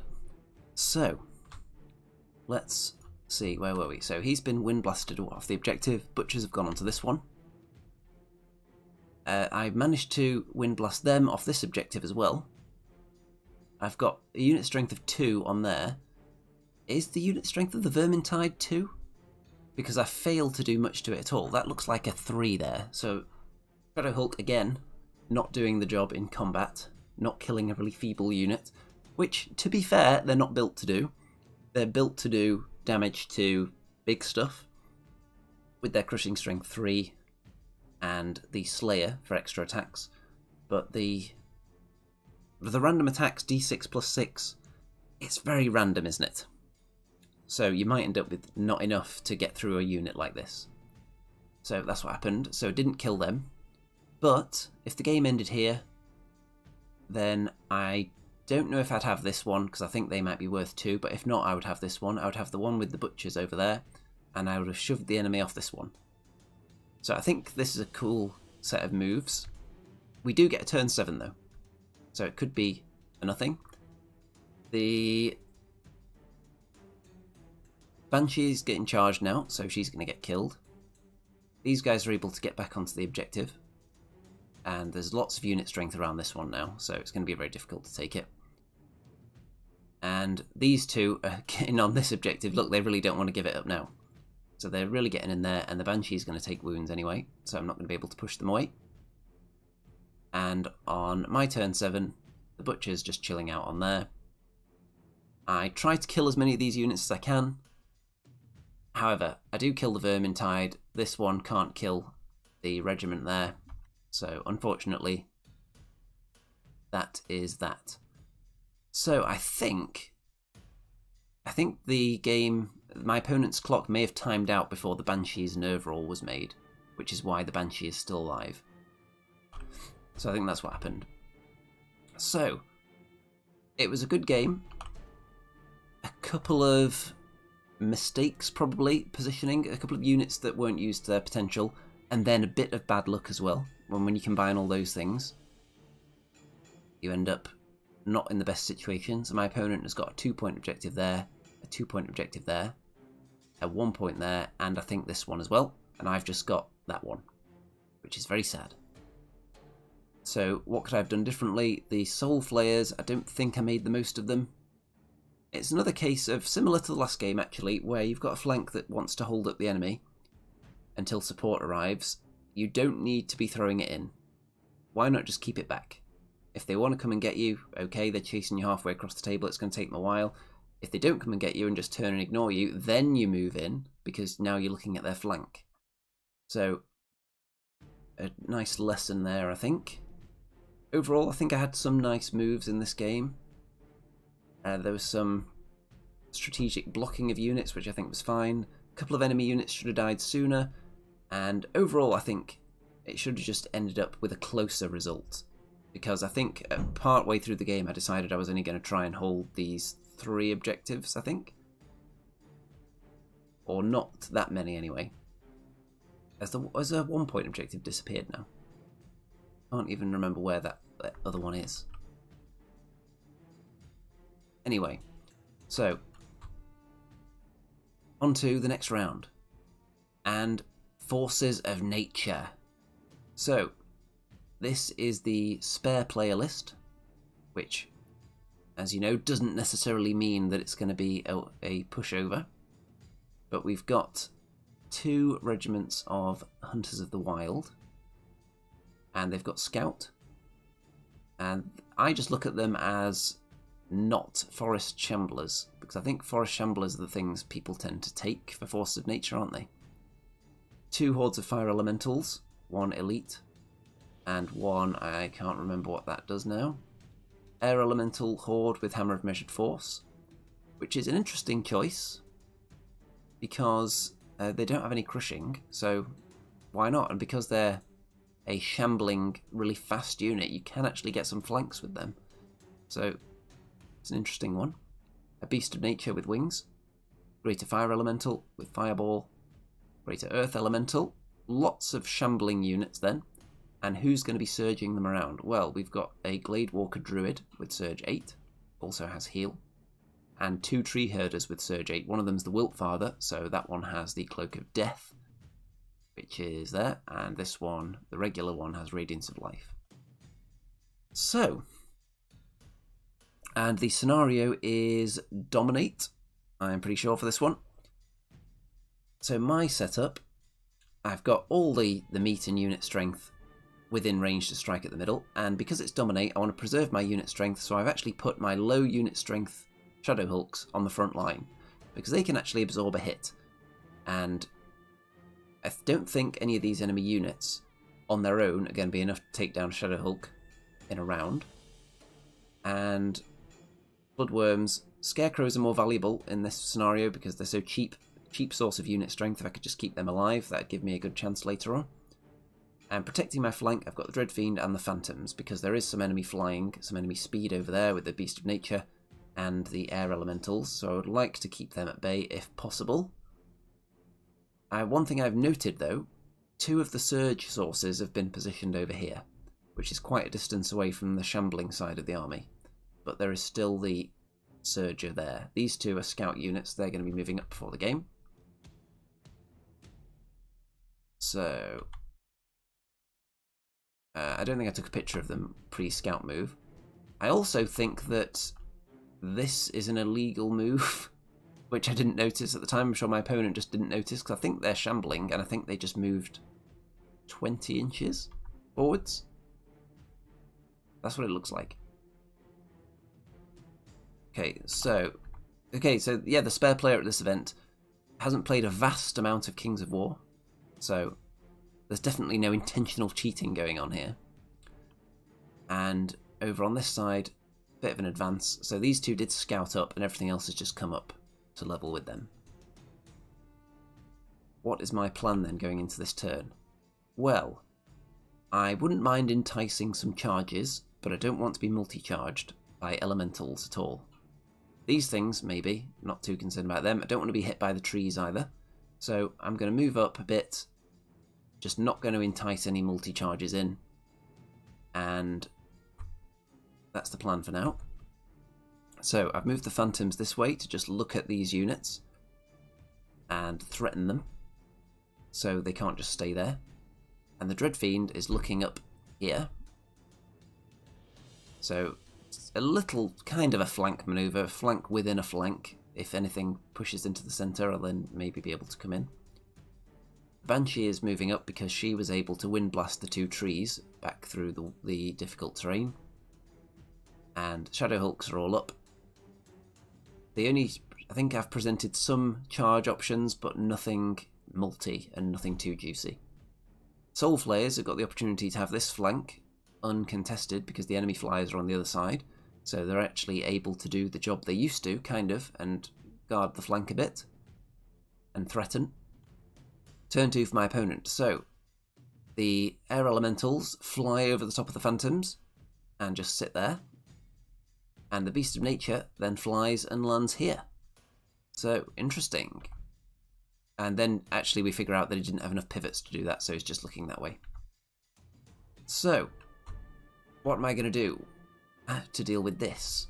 Well, I'll let you know in a second. The Dreadfiend takes some wounds from a fireball from the Fire Elemental. So, in this situation, what I want to do is push things up, make sure they're not being threatened by the flyers. And then I'm going to turn around the Bloodworms, because I don't want them to get hit. I want them to survive the game, because it's Dominate. The enemy may well charge them in the front, which is fine. I just don't want to give them needless flanks, so I'm going to try and get as many things out of sight or out of range as possible. And the Shadow Hulks are actually in range to do some charging now. So, what am I going to do? Well, lots of charges have gone in. So, these 2 are going to charge this Greater Earth Elemental, because we've already established that the Shadow Hulks don't do enough damage on their own to kill units easily. 2 of them together, they're in with a chance. So 2 of them are going to double charge there. This guy charges in to that unit, which protects the flank. And, or does he? No, I think, oh yeah, charge into him, because I'm actually in his flank. So just a bit of a mistake there to leave him with his flank to the Shadow Hulk. So Shadow Hulk into the flank, he's going to kill that, and then try and keep both these in the front if at all possible. Might not be, but I'll take it anyway. And these two into there. Get rid of a hard-hitting unit and get up the table. The butchers then move into this unit because I want to protect flanks. Anytime you're pushing in to the middle of the enemy lines, it's nice to throw something into the next unit along to protect the flank. And I also do that with the Soul Drinker going into this one. So he's likely to die as retaliation, they're not. And the trees, I think I'd push them backwards again. And the Soul Flayers join in with the Wind Blasting this time. So pushing them out of range, and the Reapers are just waiting to strike if anyone decides to move further in. Because the temptation is when you're being Wind Blasted all the time, temptation is just move forward too far and then something else can hit you. Because you want to not be blasted back out of range again. And that's how I deal with this menace. So the Phantoms are facing that way, and Bloodworms have just turned round to protect against this. I think the Scarecrow flank charge is open, but I don't know whether they want to take it. So having the Hammer of Measured Force on this unit, whether you would want to even bother attacking the Scarecrows, I'm not sure, because you're actually less effective at wounding them as anyone else would be. So, I don't think this bird can see the Scarecrows, maybe. It might be able to, but it's definitely not in range of the Reapers, so I made sure of that. So, turn 3, and the Fire Elementals double charge into the Shadow Hulk. So, the position they were in here, they did have a possibility to get one of them into a flank. But they couldn't get this guy in the flank. Or they could, but they would have to go sideways. So, this guy's actually looking the way he is there, but his base is actually slightly further back. So the reason he's turned this way is because he's in the front of this unit at the moment. So if they want to charge him in the flank, they're going to have to shuffle sideways and then hit him in the flank. This unit then wouldn't be able to be surged into this unit's flank. Because at the moment the only way they could do that is if they move forward and then have a little pivot and then get surged into the flank. Which would mean this unit couldn't be surged, so you could only surge one of them. So I'm offering this guy's flank as a tempting bit of bait, because I think he's less important to survive right now. So if they shuffle sideways and then get surged into the flank, he would die, but this guy is in position to counterattack them. Whereas if he gets killed in the flank, the Elementals are now staring right at down my lines, and yeah, I just don't want that. On the other hand, if they get surged into his flank, they could go into the front, but then could potentially block the surge. So it's more complicated than I'm making it sound, probably. But I think I would like this guy to get hit in the front, because I want him to live, because he's kind of holding up this side.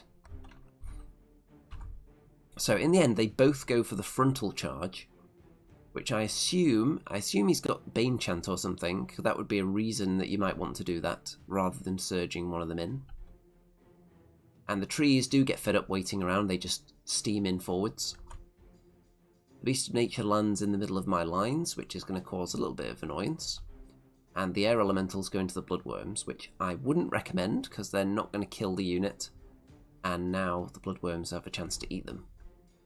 So they do 9 wounds though, so that's a decent start, but it would take them another couple of turns probably to finish the unit. Reaper Soul Drinker dies, as he should. Done his job now. Butchers take a little bit of damage. Shadow Hulk does not die. So I think there was a way of getting a flank into this one. It just wasn't used here. So I was expecting a Shadow Hulk to die, and they're both alive, so that's good. On to my turn.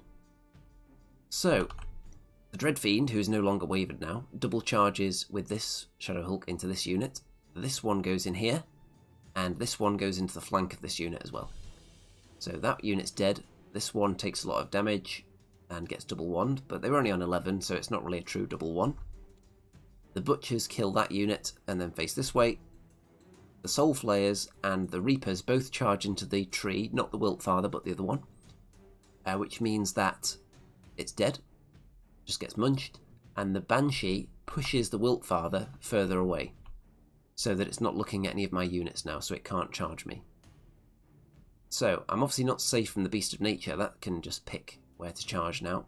Could get the flank of the Reapers, but it doesn't have that many attacks, so I'm not overly concerned about that. So on to turn 4. These guys here decide to go after the butchers. They don't go for the reapers, and the beast of nature decides to go for the banshee. So I disagree with that choice. I think this unit, they're not going to kill the butchers in one round. They've got high defense. They are on 3 damage, but I think the reapers are an easier kill. I think you kill them quite easily if you go in the front. The beast of nature in the flank of the reapers would be promising, but maybe wouldn't kill them, because it's not many attacks. If it's only 5 attacks, maybe it wouldn't do it. Double charge definitely would, but the banshee certainly not going to get killed by the beast of nature.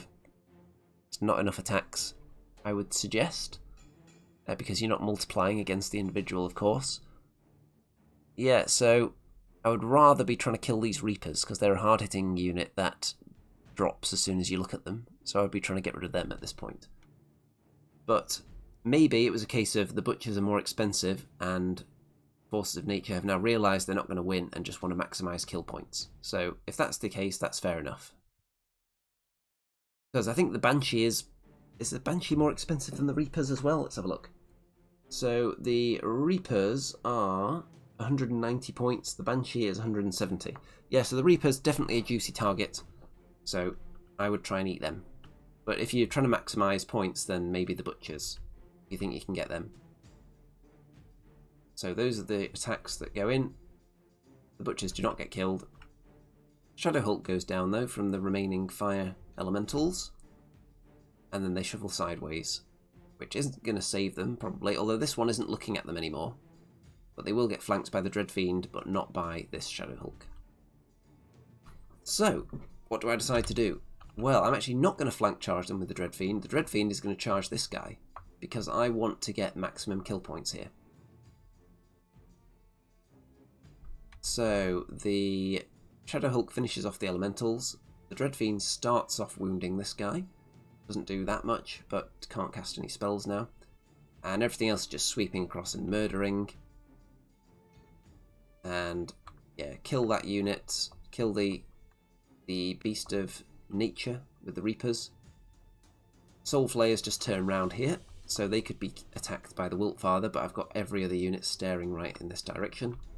Banshee just got out of the way for the turn, and it's looking very healthy. Only 2 enemy units left, and all I need to do is get 7 unit strength in the middle to get maximum points. The maximum you can score is 7 for victory points at this tournament, so those 7 would just directly turn into tournament points. So if I had just had the Bloodworms in there and 1 other unit, probably that would do it. So the next turn, the Wiltfather goes after the Soul Flayers and kills them, so get some points there. And then I'm going to just double charge with the units that are in range, which I think are the Reapers and the Phantoms.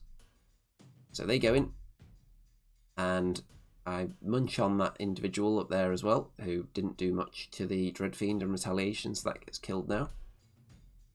And I don't kill the Wiltfather though, because he's very tough, but I've got other units who can join in a second.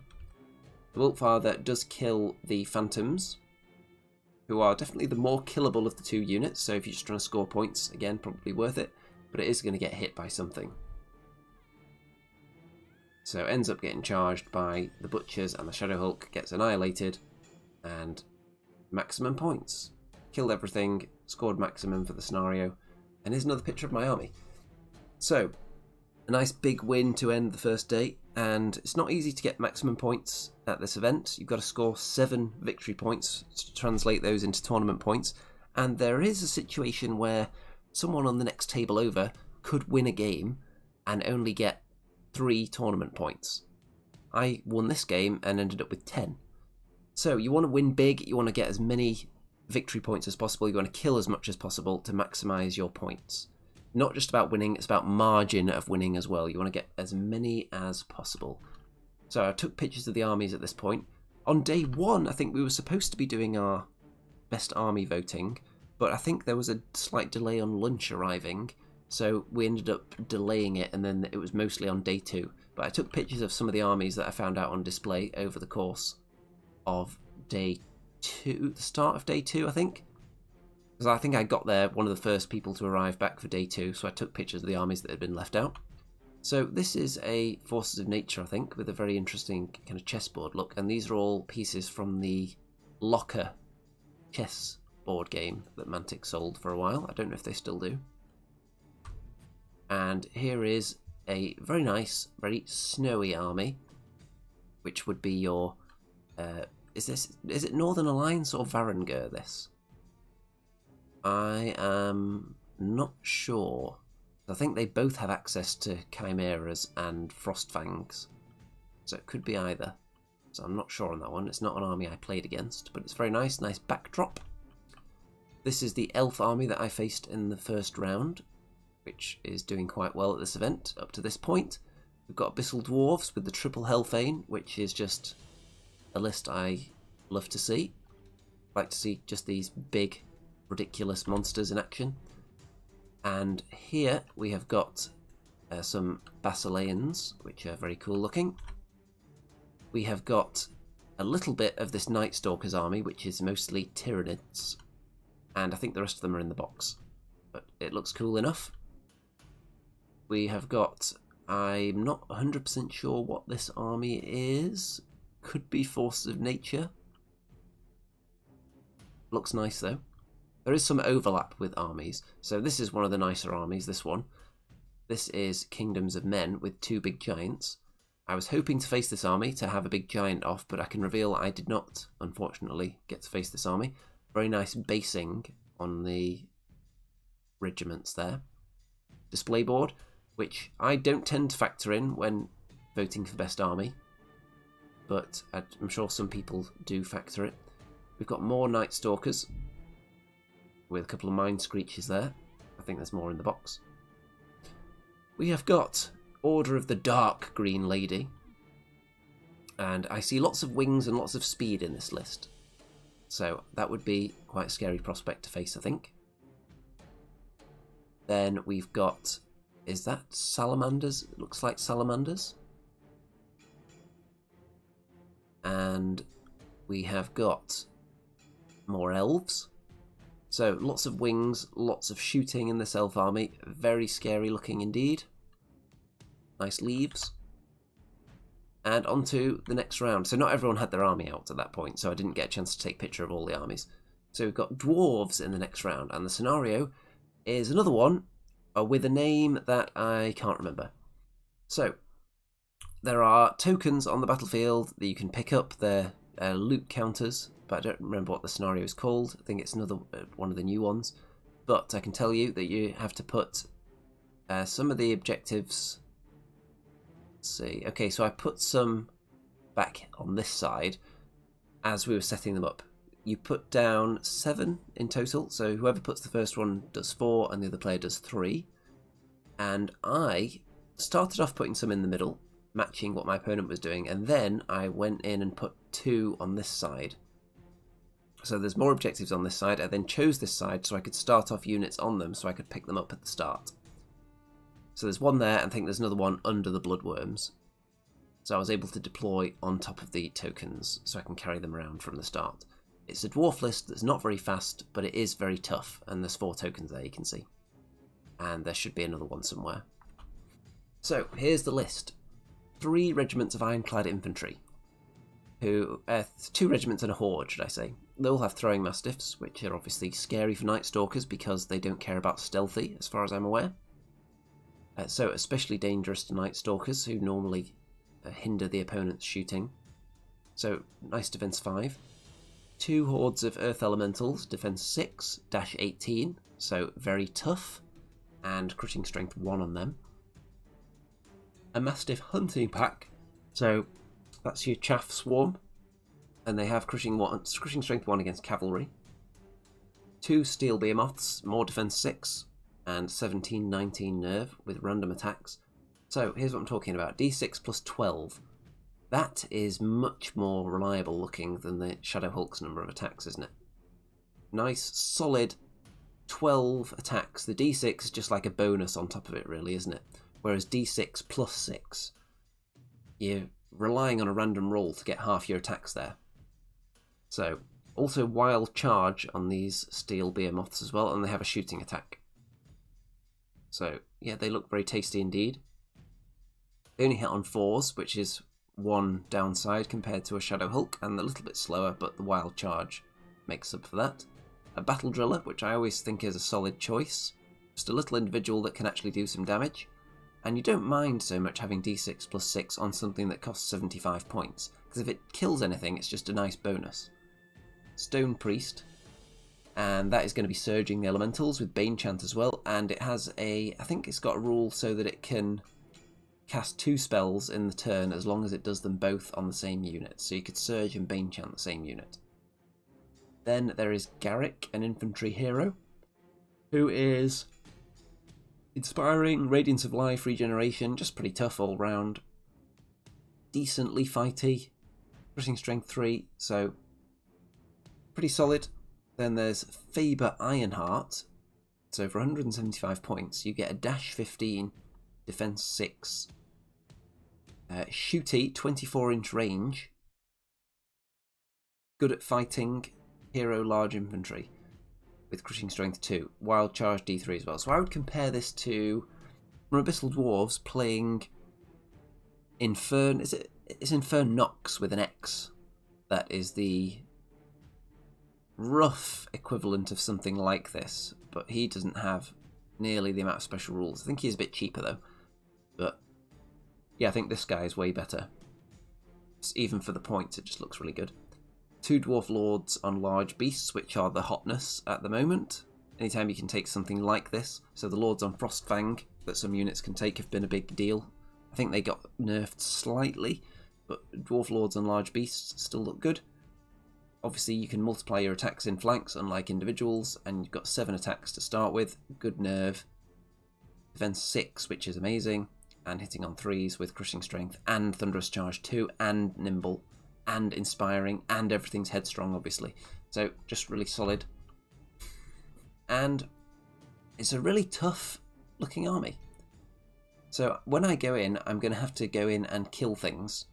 It's no good just doing a bit of damage and then wavering a unit, because they're probably just going to fight anyway with headstrong.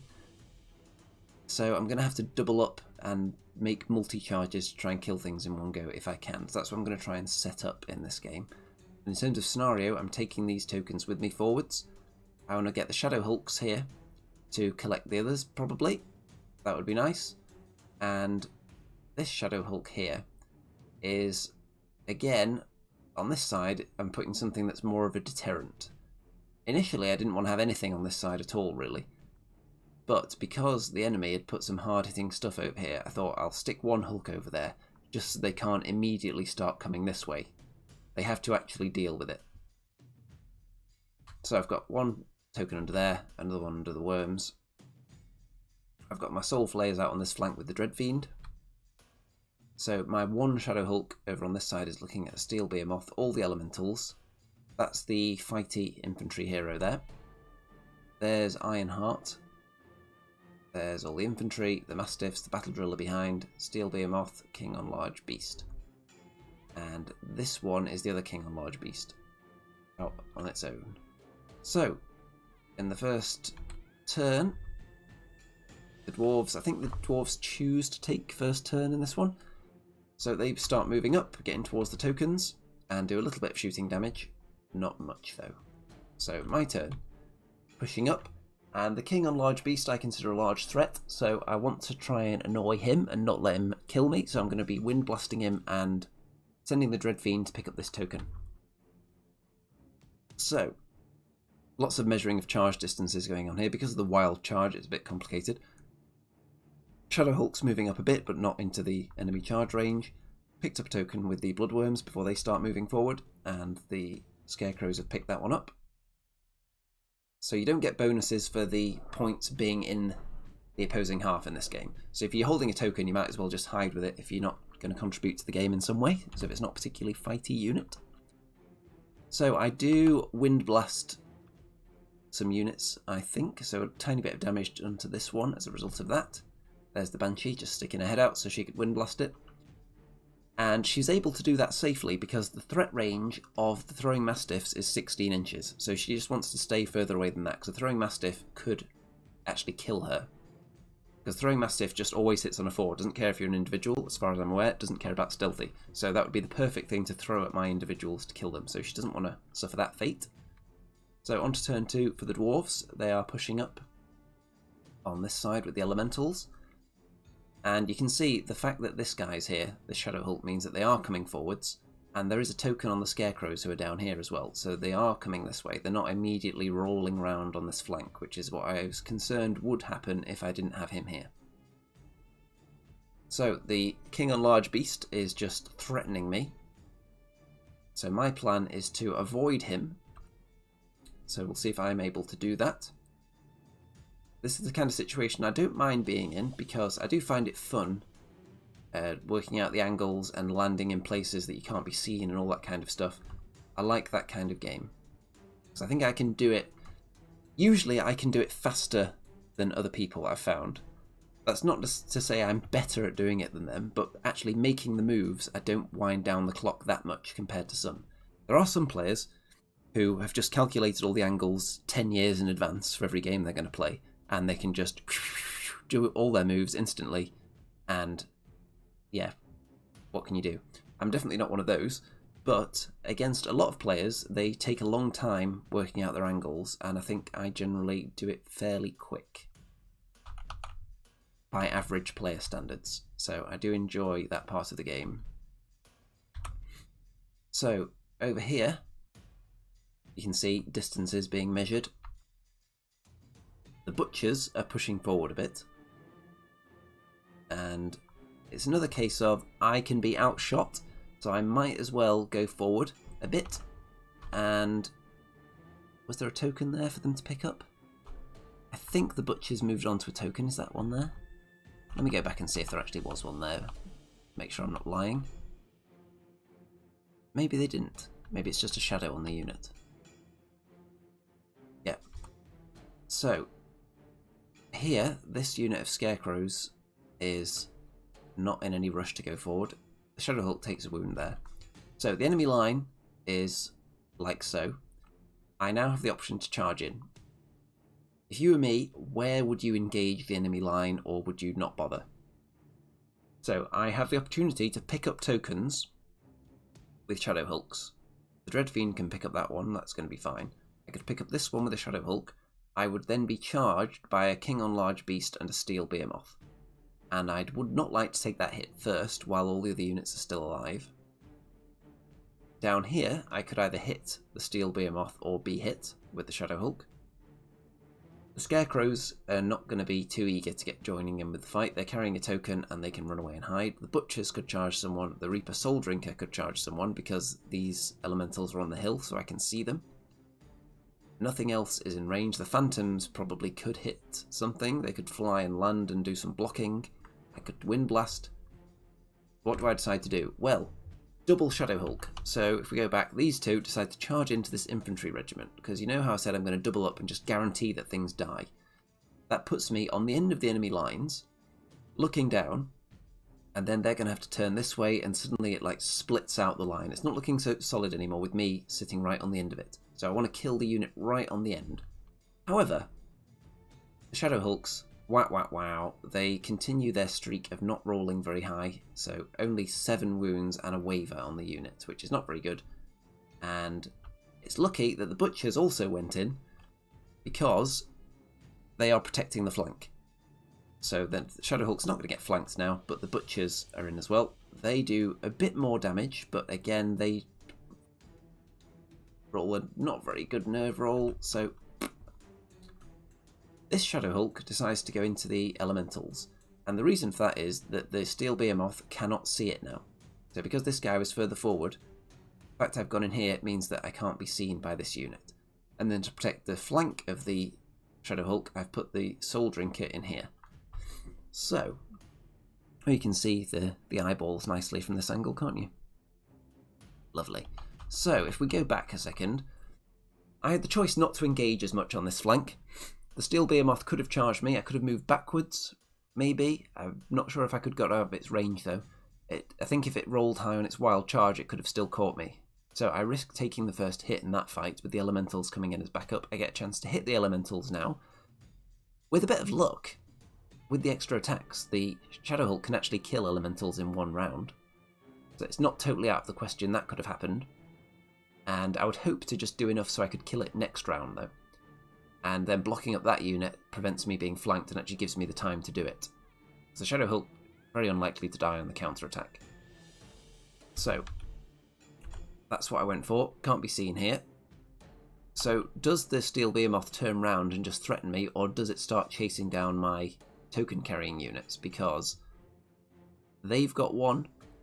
The Bloodworms, I'm not sure if they've got one at the moment, or... yeah, they have there.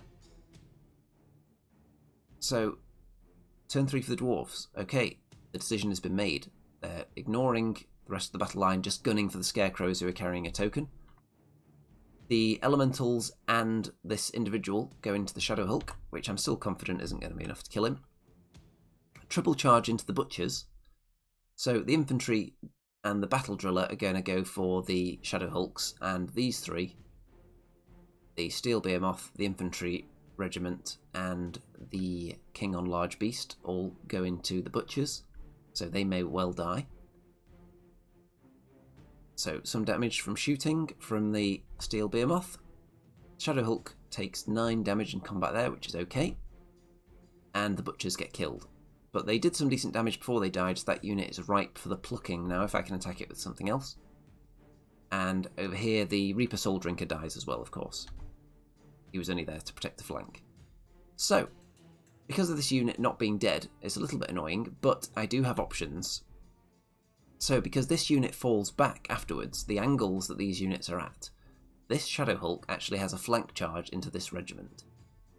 So I'm definitely going to take that on, because this guy should have enough on his own to kill the Battle Driller and then overrun into the regiment and kill them. So that's the plan. You can see that actually, there weren't any good pictures of what I did over on that flank, were there? Let me go back and see if there is. Okay, yeah, there you go. So, I don't think I actually described this yet. So, the Dreadfiend who went up there to get the objective, and then I wind blasted this guy to get it out of range. So the Soul Flayers wind blasted him, and then the space he landed in was actually perfect, so I think only one unit had to wind blast him, because he couldn't see the Dreadfiend, and he was too far away to charge either of these units. So it's just the perfect landing, so only one unit wind blasted. The Dreadfiend is safe there. So I'm feeling good about this situation. I've got that token, it's going to be pretty safe, because if he wants to turn around and go after the Dreadfiend, he's getting flanked by Soul Flayers, so that wouldn't be anyone's idea of fun. Well, it would be my idea of doing the flanking. So in the end, he decides that he's just going to come down here, get out of the charge arc of both of my flank units, and just look at the Banshee. So, turn 3 for me. The Shadow Hulk, sadly, does not manage to kill some elementals. So I think I end up going for this unit, because it puts me out of the sight of this unit, so they would then have to be surged to attack me. I think that was the reasoning, whereas these guys could have just gone straight in. Doesn't do much though, and because I didn't do much damage last time, I didn't feel like I was actually going to finish them off in the round. So I think they'd maybe been healed a wound or two as well. The Bloodworms, let's see where they were. They were here, so they decided to hit this guy, because it gets them stuck in, and if I don't do it, they're just going to get attacked. So it's another situation of, should I really have been this far up the table with the Bloodworms in the first place? Was it necessary? Most of the dwarves are slow, I could have just stayed back once I'd got the token. So instead, I pushed them into him, because otherwise they're going to get hit, and do 4 wounds, which isn't very good, but I think I failed the Bane Chant, so that's probably why I only did 4 wounds. The Shadow Hulk does kill the Battle Driller and the regiment, and this one kills the other regiment in the flank, and then turns around to look at this guy, because this King on Large Beast can't see him. So again, I like this. I like setting up these angles to not be hit in flanks, and deciding on the best course of action based on which things can and can't see you. When you've got a long line like that, it's not that difficult to avoid flanks, because generally all the units are facing forwards. So if the flanks that are available, if you protect them by charging into the unit next to them, it's not that difficult to avoid flanks against just a long line. If they're more staggered or at a variety of angles, it gets more difficult. But just against a long, solid line, should be okay. So I'm happy about this flank now. I've got the 2 Shadow Hulks who have done their job eventually. They should have done it a bit sooner and killed that unit faster. But because I managed to get 2 for 1 with the Battle Driller and the regiment, it hasn't slowed down progress that much. Over here I'm happy about the manoeuvring going on here. So what I did was got everyone safe. I decided the Dreadfiend is just going to run away, because if the whole game goes wrong, at least I'll have a point then, so I'll be able to make that into a tournament point. The Soul Flayers just want to stay alive for now so they can join in the game again, and I Wind Blast the King and Large Beast over that way. The Reapers have got a token now because the Bloodworms dropped it, the Reapers picked it up. So, next turn, the Scarecrows get charged by the Steel Behemoth. So if it kills them, it'll take the objective, but it should take a while to kill them. It does have a decent number of attacks though, so you never know. Here we've got the Surge into the flank, so that's a double charge here, so the Shadow Hulk is going to die. King and Large Beast gets into a position where it can't be seen by the Reapers. And the Shadow Hulk here gets charged by the Behemoth and the Mastiffs, but is going to survive that. This one isn't, sadly. So yeah, you can see they were back to 1 wound there from the healing they've been taking.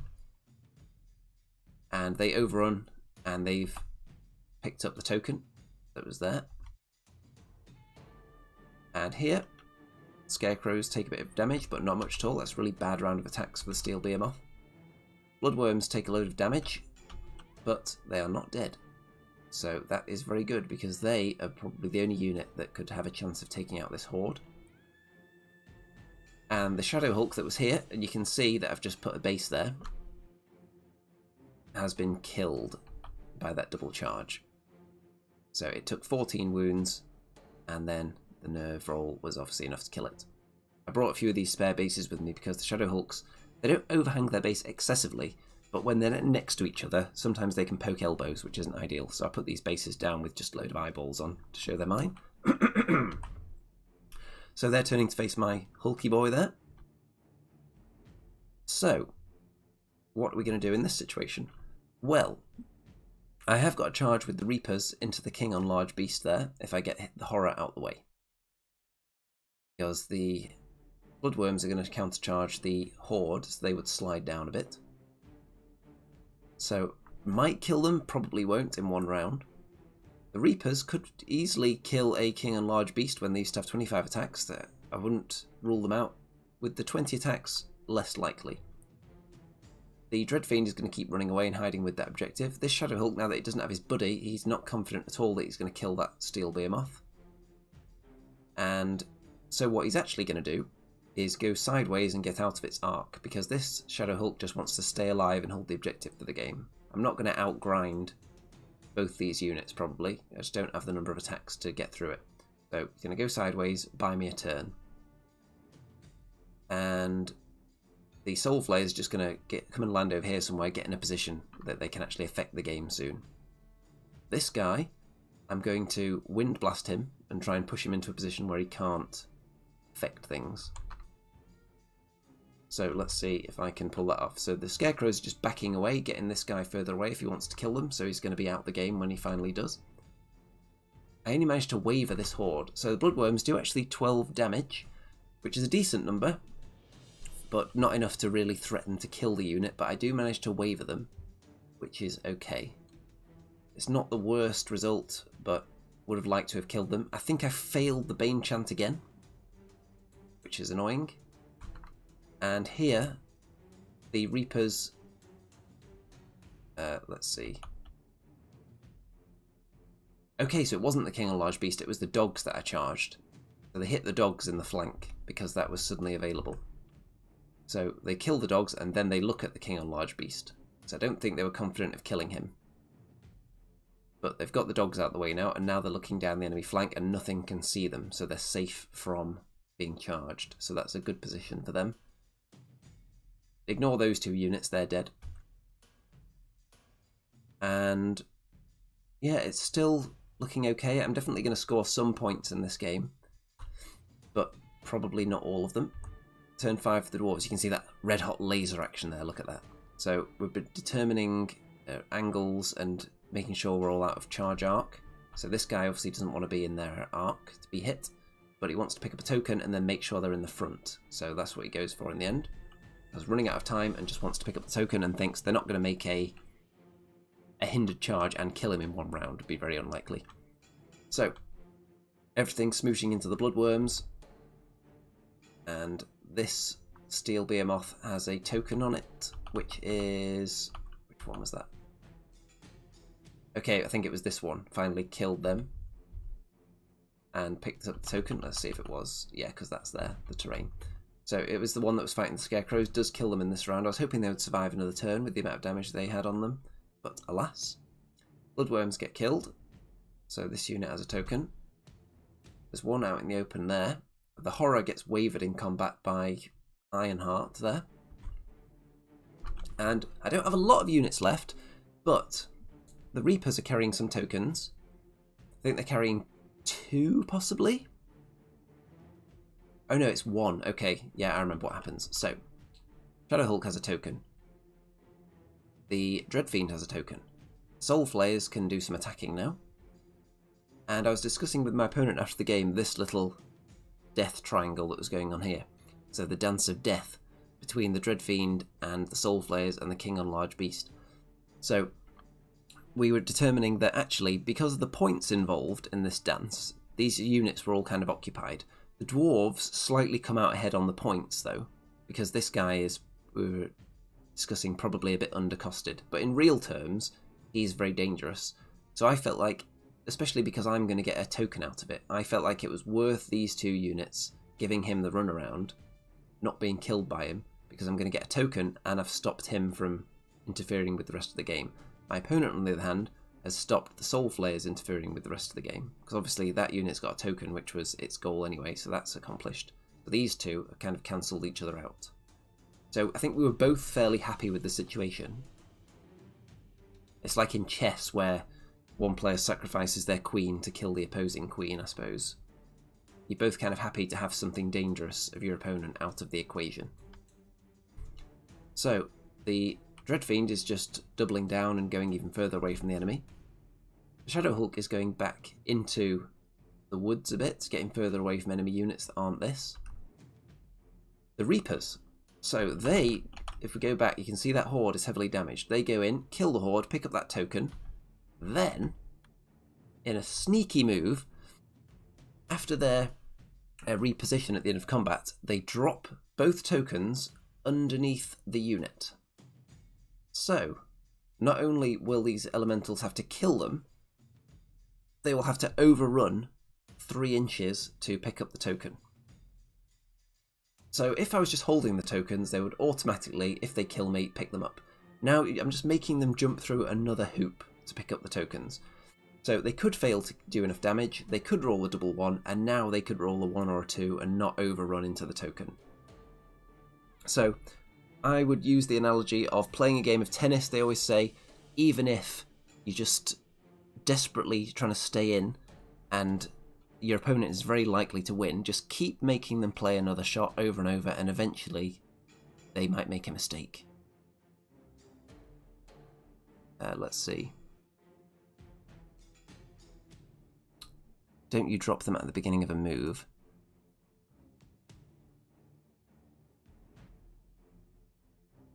Yes. So, I'm trying to think if this is actually a mistake now. I may check the rulebook on it, because the understanding at the time was, I think I said afterwards there, erroneously, but is it the beginning of the turn that they do it, or is it at the beginning of any move? Because it could well be a mistake, you may be right there. Because they did technically make a move, which was their kind of reposition after combat. So I'm just going to see if that is illegal. And then, if it matters in the game, I will come back to it as well. So, let's see. If someone else has a rulebook to hand and is also looking this up at the same time, that would be very handy as well. Because I just want to know whether you drop the token at the start of your turn, or if it's at the start of a move, to decide whether it was illegal or not. Let's see.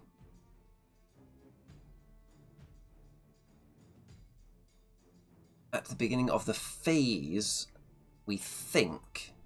I'm trying to find it in the book here. I'm in the old big red book now. Let's see, where's the old... Is there actually an index in this thing?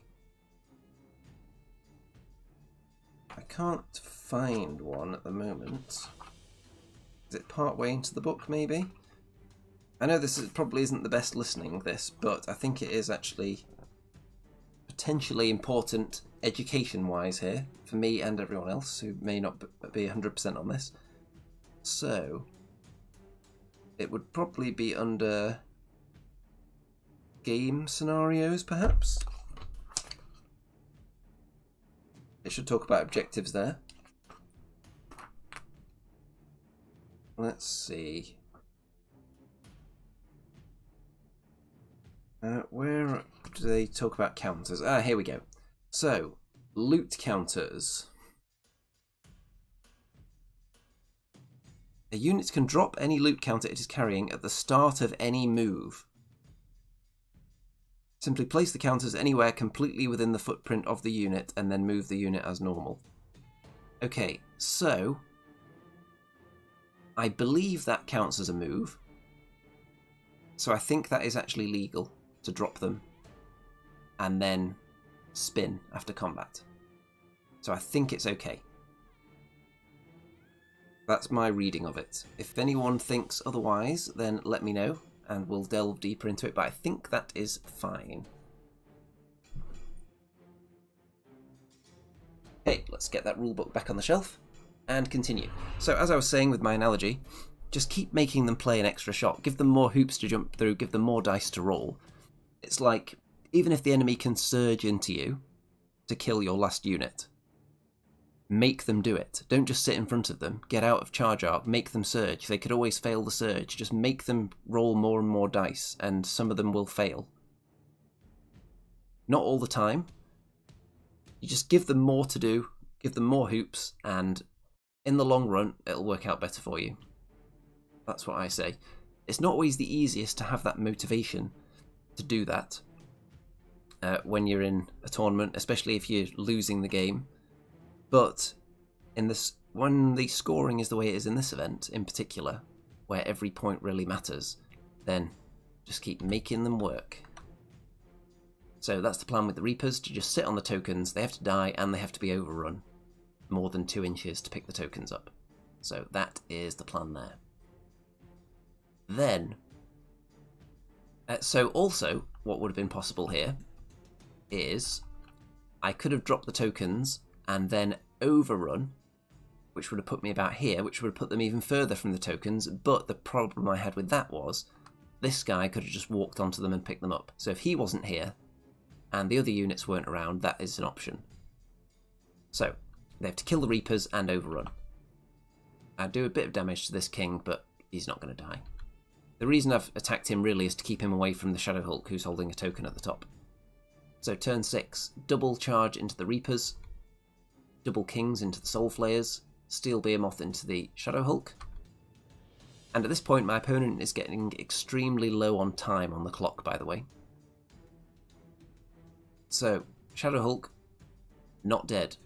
Soul Flayers take a few wounds, and the Reapers do get killed. This unit overruns just far enough and picks up the tokens. So it's still worth doing, but it didn't pay off on this occasion. And I think, let's see, so they're still alive. So I go in again, try and kill this guy, because I forgot at this point that this king was actually carrying a token. So I could have charged him and tried to kill him, but he wasn't wounded though, so it's better off probably just going for the kill points at this stage. So try and get rid of him, but couldn't do it. The Shadow Hulk couldn't get rid of the Steel Behemoth, so if the game ends there, I'm holding on to 2 tokens, my opponent is holding on to the rest, so not the most successful game, but I can live with it. We do get a turn 7 though, so I've got to cling on. My opponent only has 25 seconds left though, so is not able to complete all the combats. So I think, let's see, what does he prioritise? So because this unit of elementals are hurt, he knew that potentially they could be killed by a really lucky wind blast. So all he did was drop the tokens, pick them up with this unit, and then start rolling dice for combats. But didn't have time to actually complete the combats. So as a result, the Shadow Hulk's still alive, for example. Because the clock hit 0 as he was doing the roll to wound on the Shadow Hulk. So Shadow Hulk's still alive. These guys get another round of fighting, but aren't going to do anything, and the Shadow Hulk fails to kill it again. So yeah, there's the damage. They fail to kill it. So lots of failure. So that's how the game's going to end. So 2 tokens for me, several tokens for my opponent. And yeah, he's got 1. So a little bit disappointing, the result. I felt like it was going okay.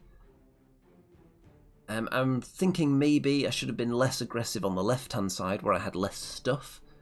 And you can blame dice rolls and say, well, it did below average wounds, because I had 2 goes with a Shadow Hulk to kill a unit of elementals, but I did so poorly in the first round that I had no chance of killing them the second round, really.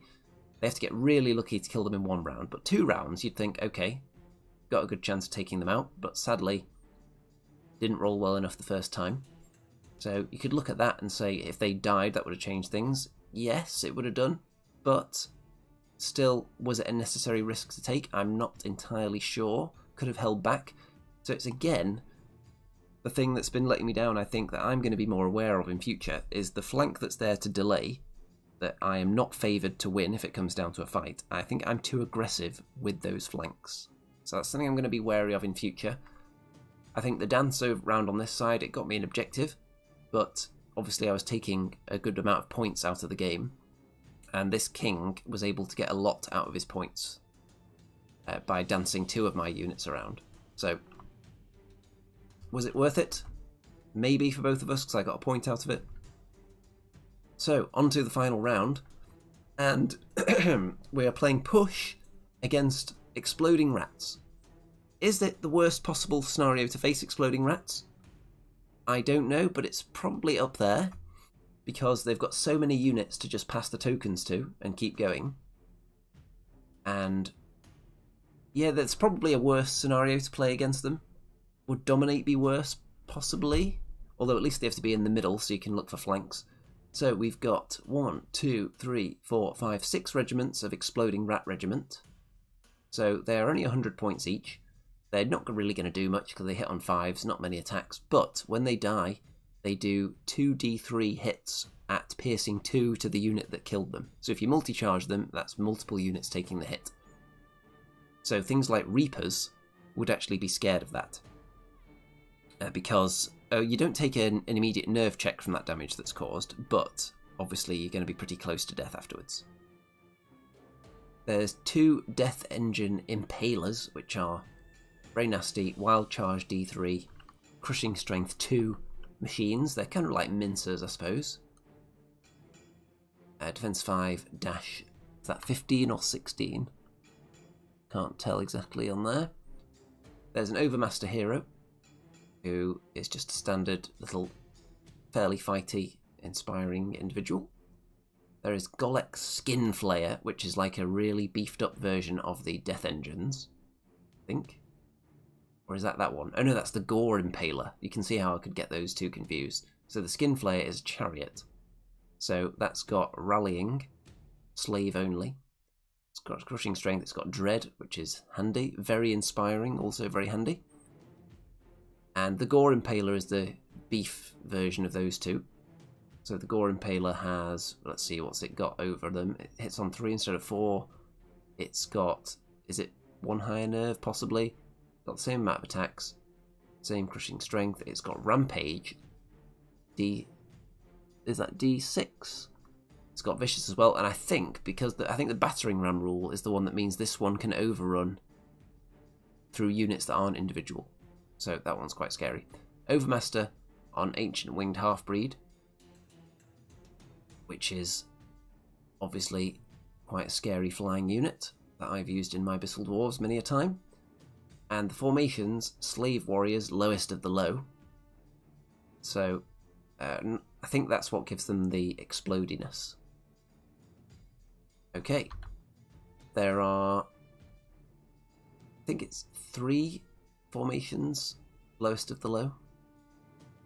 And then Taskmaster on Chariot is also gets a slight benefit from being in that formation as well. So that's a horde, that's a regiment. Do they? I think they all explode regardless. What does the lowest of the low give them then? I think the last breath is exploding, so they all have that. So what bonus do they get from that? I am not sure. Lowest of the low, does it mention it on here? I don't see it. Anyway, onto the game. So you can see there are 2 rat trains in this corner. Regiments of slaves in 3s just piled up with push tokens on them. So they're going to move forward and just pass the tokens back behind to the unit behind them, keep going, and then if I attack them, they explode on me. How am I going to deal with that? Well, my plan is, first of all, you can see I've got the Dreadfiend and the Reapers here. They do not want to be exploded on. They're 2 of the less survivable units I've got. So they are only there because they're fast, especially the Dreadfiend. They want to deter the enemy from coming forwards, because it's push, so if they get stuck in their own half, it's not going to be worth as much. What I want to hit them with is the Shadow Hulk here, who is going to move up, but keep one eye on either coming here, or if they don't come forwards, go round the wall and then hit them, and the Butchers there. Because the Butchers can probably take a couple of explosions before they'd have to worry. Butchers and Shadow Hulks are the perfect units to grind down exploding units, because they've got high defense and good nerve. So if I have to have anyone explode, I would rather they explode on these 2 rather than them. The other Shadow Hulks are here because I would also like them to be able to threaten this flank, so I want to keep them within range. The Overmaster on Ancient Winged Half-Breed is staring down in this direction, so I've got my Banshee over here to try and Wind Blast it. I've got my Soul Flayers to try and Wind Blast it as well. I've got a token, push token on my Scarecrows on their own over here. I've got a token on my Bloodworms in the middle, with Phantoms behind them to just jump over to block a charge probably later. So you're only in the stipulations for this scenario at the event were that you could only start a token on one on each unit. So if you could pile them all up on one unit, I would just stick them on the Bloodworms. But there's 1 on the Scarecrows and 1 on this Shadow Hulk. Because it's possible that this could turn into the ultimate grind here, and I just wouldn't push through into the enemy half with tokens. So I'd rather be able to push through with my tokens and just hold up the enemy tokens, rather than everyone's being held up, if that makes sense. And I've also got plenty of meat gunning for the centre. So, let's get into the action. So you can see 1 on them, 1 on them. And another unit here has 1 as well. Can't see which one it is. Oh, there it is. There's the other token. Mine are on the units there. Nice eyeball shot there. Wouldn't you just love to have a bag of eyeballs on your belt? Don't you yearn for that day? So, turn 1, and I go first. I think it was voluntary. I wanted to, it's push, I wanted to get further forward at the moment than my opponent. And often, you'll see me going second when I have the choice when I've got Wind Blast, because I want to push people off of objectives in the last turn. The issue with push is that you can't Wind Blast a unit that's got a token. So there's no point thinking about that when it comes to turn order. If they're holding territory and sitting on an objective, then yes, but if they have a token on the unit, then you can't Wind Blast them. So, I've advanced the Phantoms up to pick up that token immediately, and some things would be in charge range if they want to hit them, okay, because then I'm going to hit back. And I've got all my Shadow Hulks aiming through the difficult terrain because they can ignore it very easily, and most of the enemy units can't, so if we end up fighting over that, that's good news for me.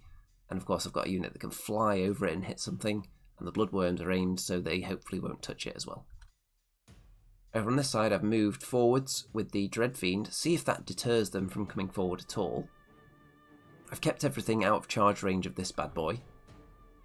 And I think so anyway. I might have actually left a Shadow Hulk in charge range, just on the off chance that he gets tempted to charge one of them. He's not going to kill one because he's going to be hindered and doesn't have that many attacks, and then I would flank charge with the other one.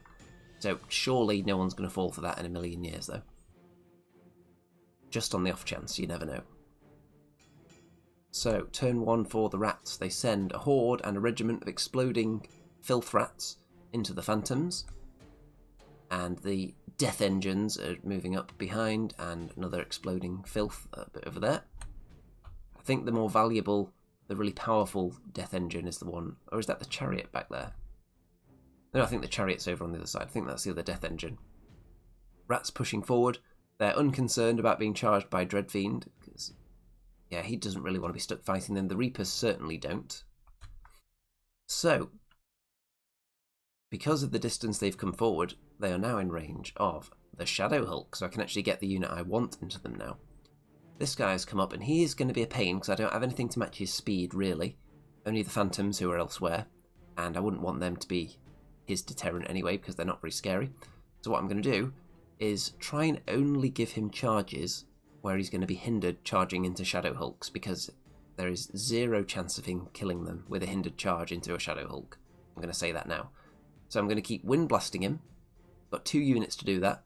If I park the Banshee out here, it's just so I'm definitely in range 2 wind blast after the Soul Flayers have wind blasted, then he could charge the Banshee and would then get double charged by Hulks, perhaps, if this one's not busy over here.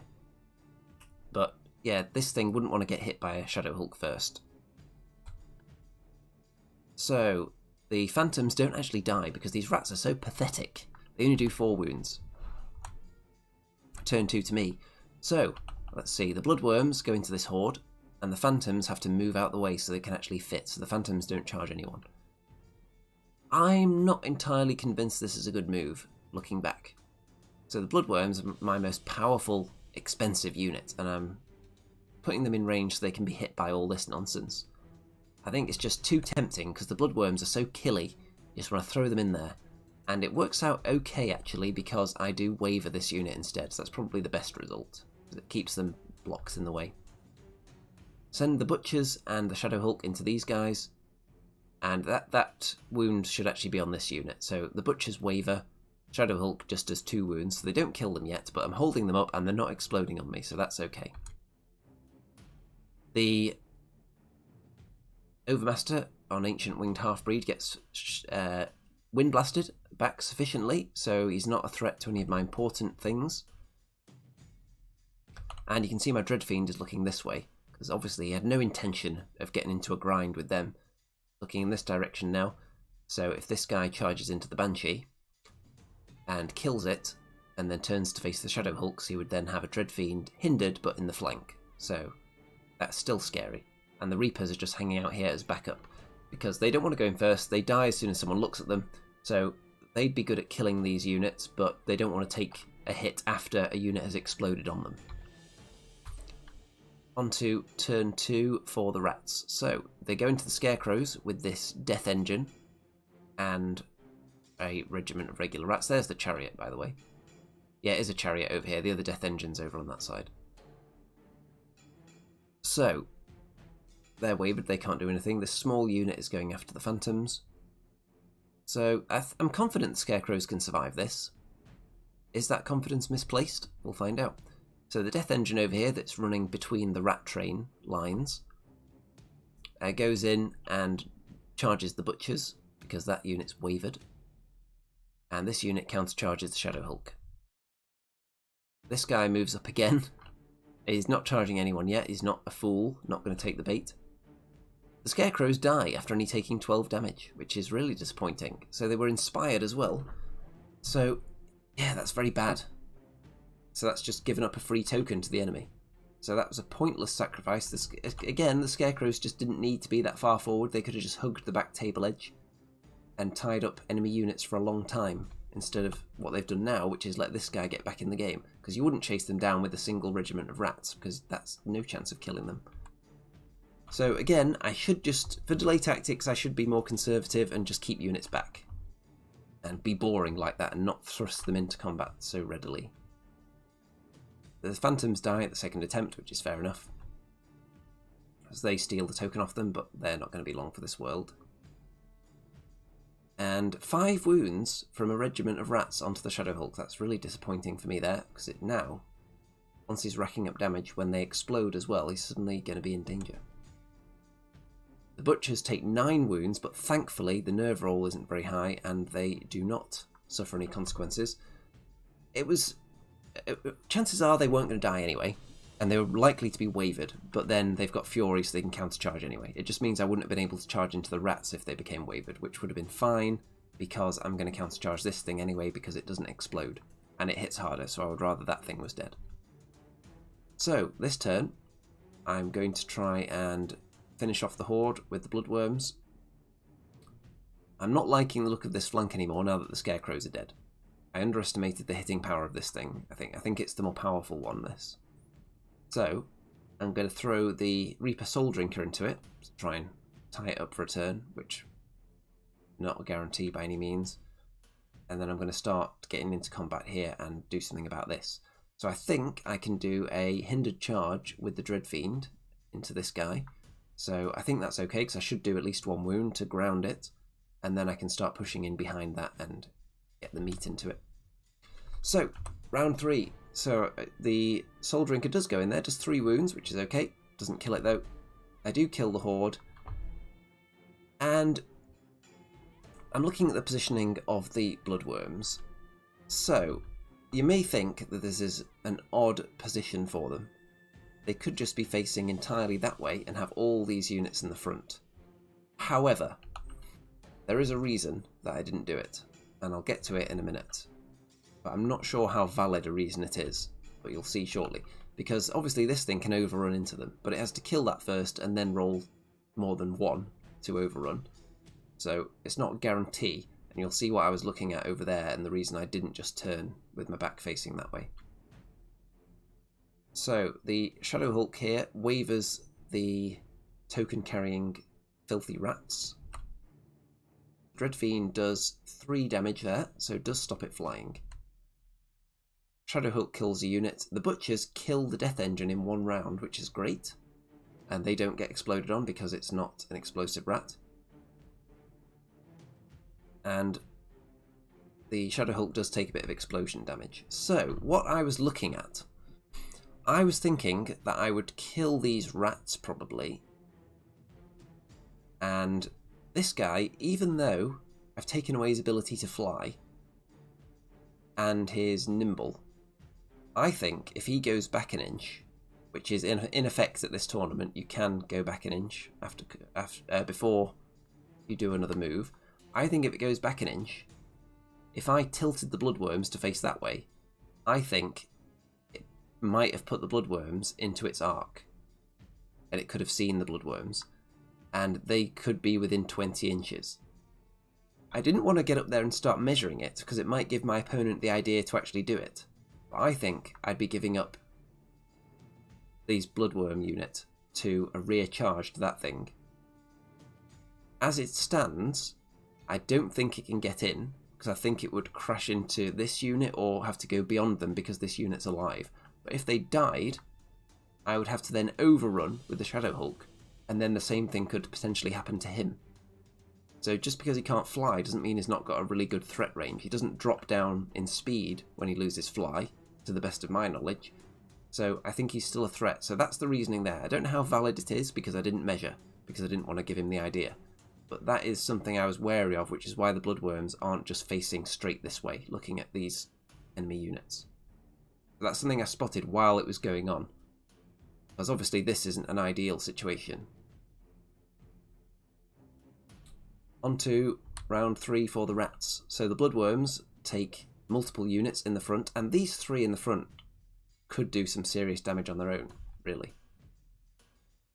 The rats are going in here. I think they actually double charge the Butchers, because they think that they're in a prime spot to kill. They're already on 9 damage, that's probably valid reasoning.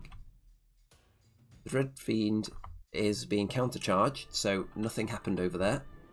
So my opponent either didn't think that was an option or just wanted to continue fighting here. The Bloodworms actually get killed before this guy gets to the flank, so it totally irrelevant, the fact that he could have overrun. So you'll see that they had taken 20 damage, so that required a decent roll twice to get rid of them, but it was done. And the Soul Drinker is dead, so his sacrifice was actually pointless in the end.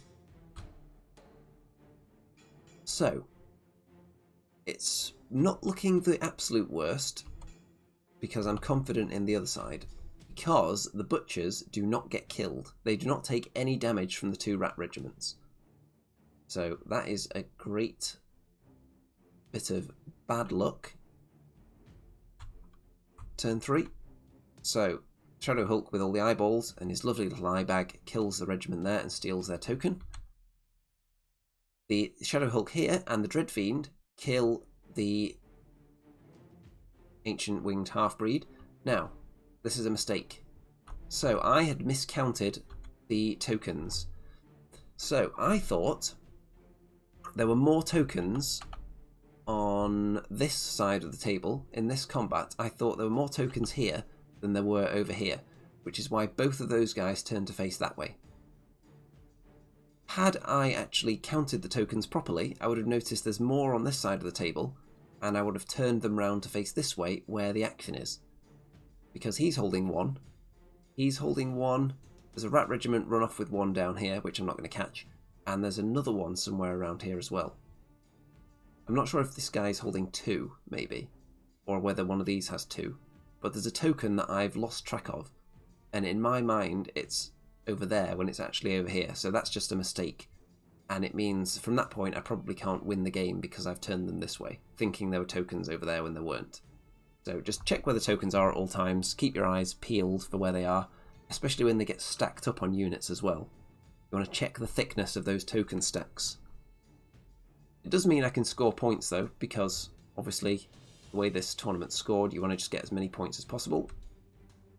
Up to a maximum of 7 per round for victory points. So, I do not manage to kill those 2 units though, which is okay because they don't explode on me, so that's one plus side there. So he's got a token, he's got 1. But there aren't a lot of others around here, and I was erroneously thinking that there were many of them here. So that is a mistake. And I'm not sure if we're on the right turn number here. I think I made a mistake with the numbering on my dice at some point. So it's the rat turn anyway. And they get into this Shadow Hulk, who should have backup at this point because they should all be looking this way. But because of that miscounting of the tokens, yeah, I think it's because this one has a token that I'd forgotten about. Then it's not going to go well, this. It is hindered in the flank though, so it's not a guarantee. Also, I was thinking these guys had Thunderous Charge and not Crushing Strength at one point. So when they were making hindered charges, I was overly optimistic of what the result was going to be. The Butchers... oh yeah, that reason that unit survived last turn is because the Butchers double wand them. I just didn't move this picture into the right place. So that unit got double wand last time. And so the Shadow Hulk dies. 2 tokens now on this unit. So there are 4 tokens on this side of the table. I've totally forgotten this one exists. And there are 3 over here while I think there's 4. So I'm going all in on the worst side of the table for scoring purposes. So I think we just hop from 3 to 5 on the dice. So you're just going to ignore the dice now. I think it's turn 4 instead though. So I turn these guys around to block there because I'm thinking I have to run away over here to get all the tokens. And the Soul Flayers are just going to block these units from coming to join in. When really that's a bad idea. So I could have still blocked them in while I was turning these units round and getting them into position to strike. Still would have been valid as a move.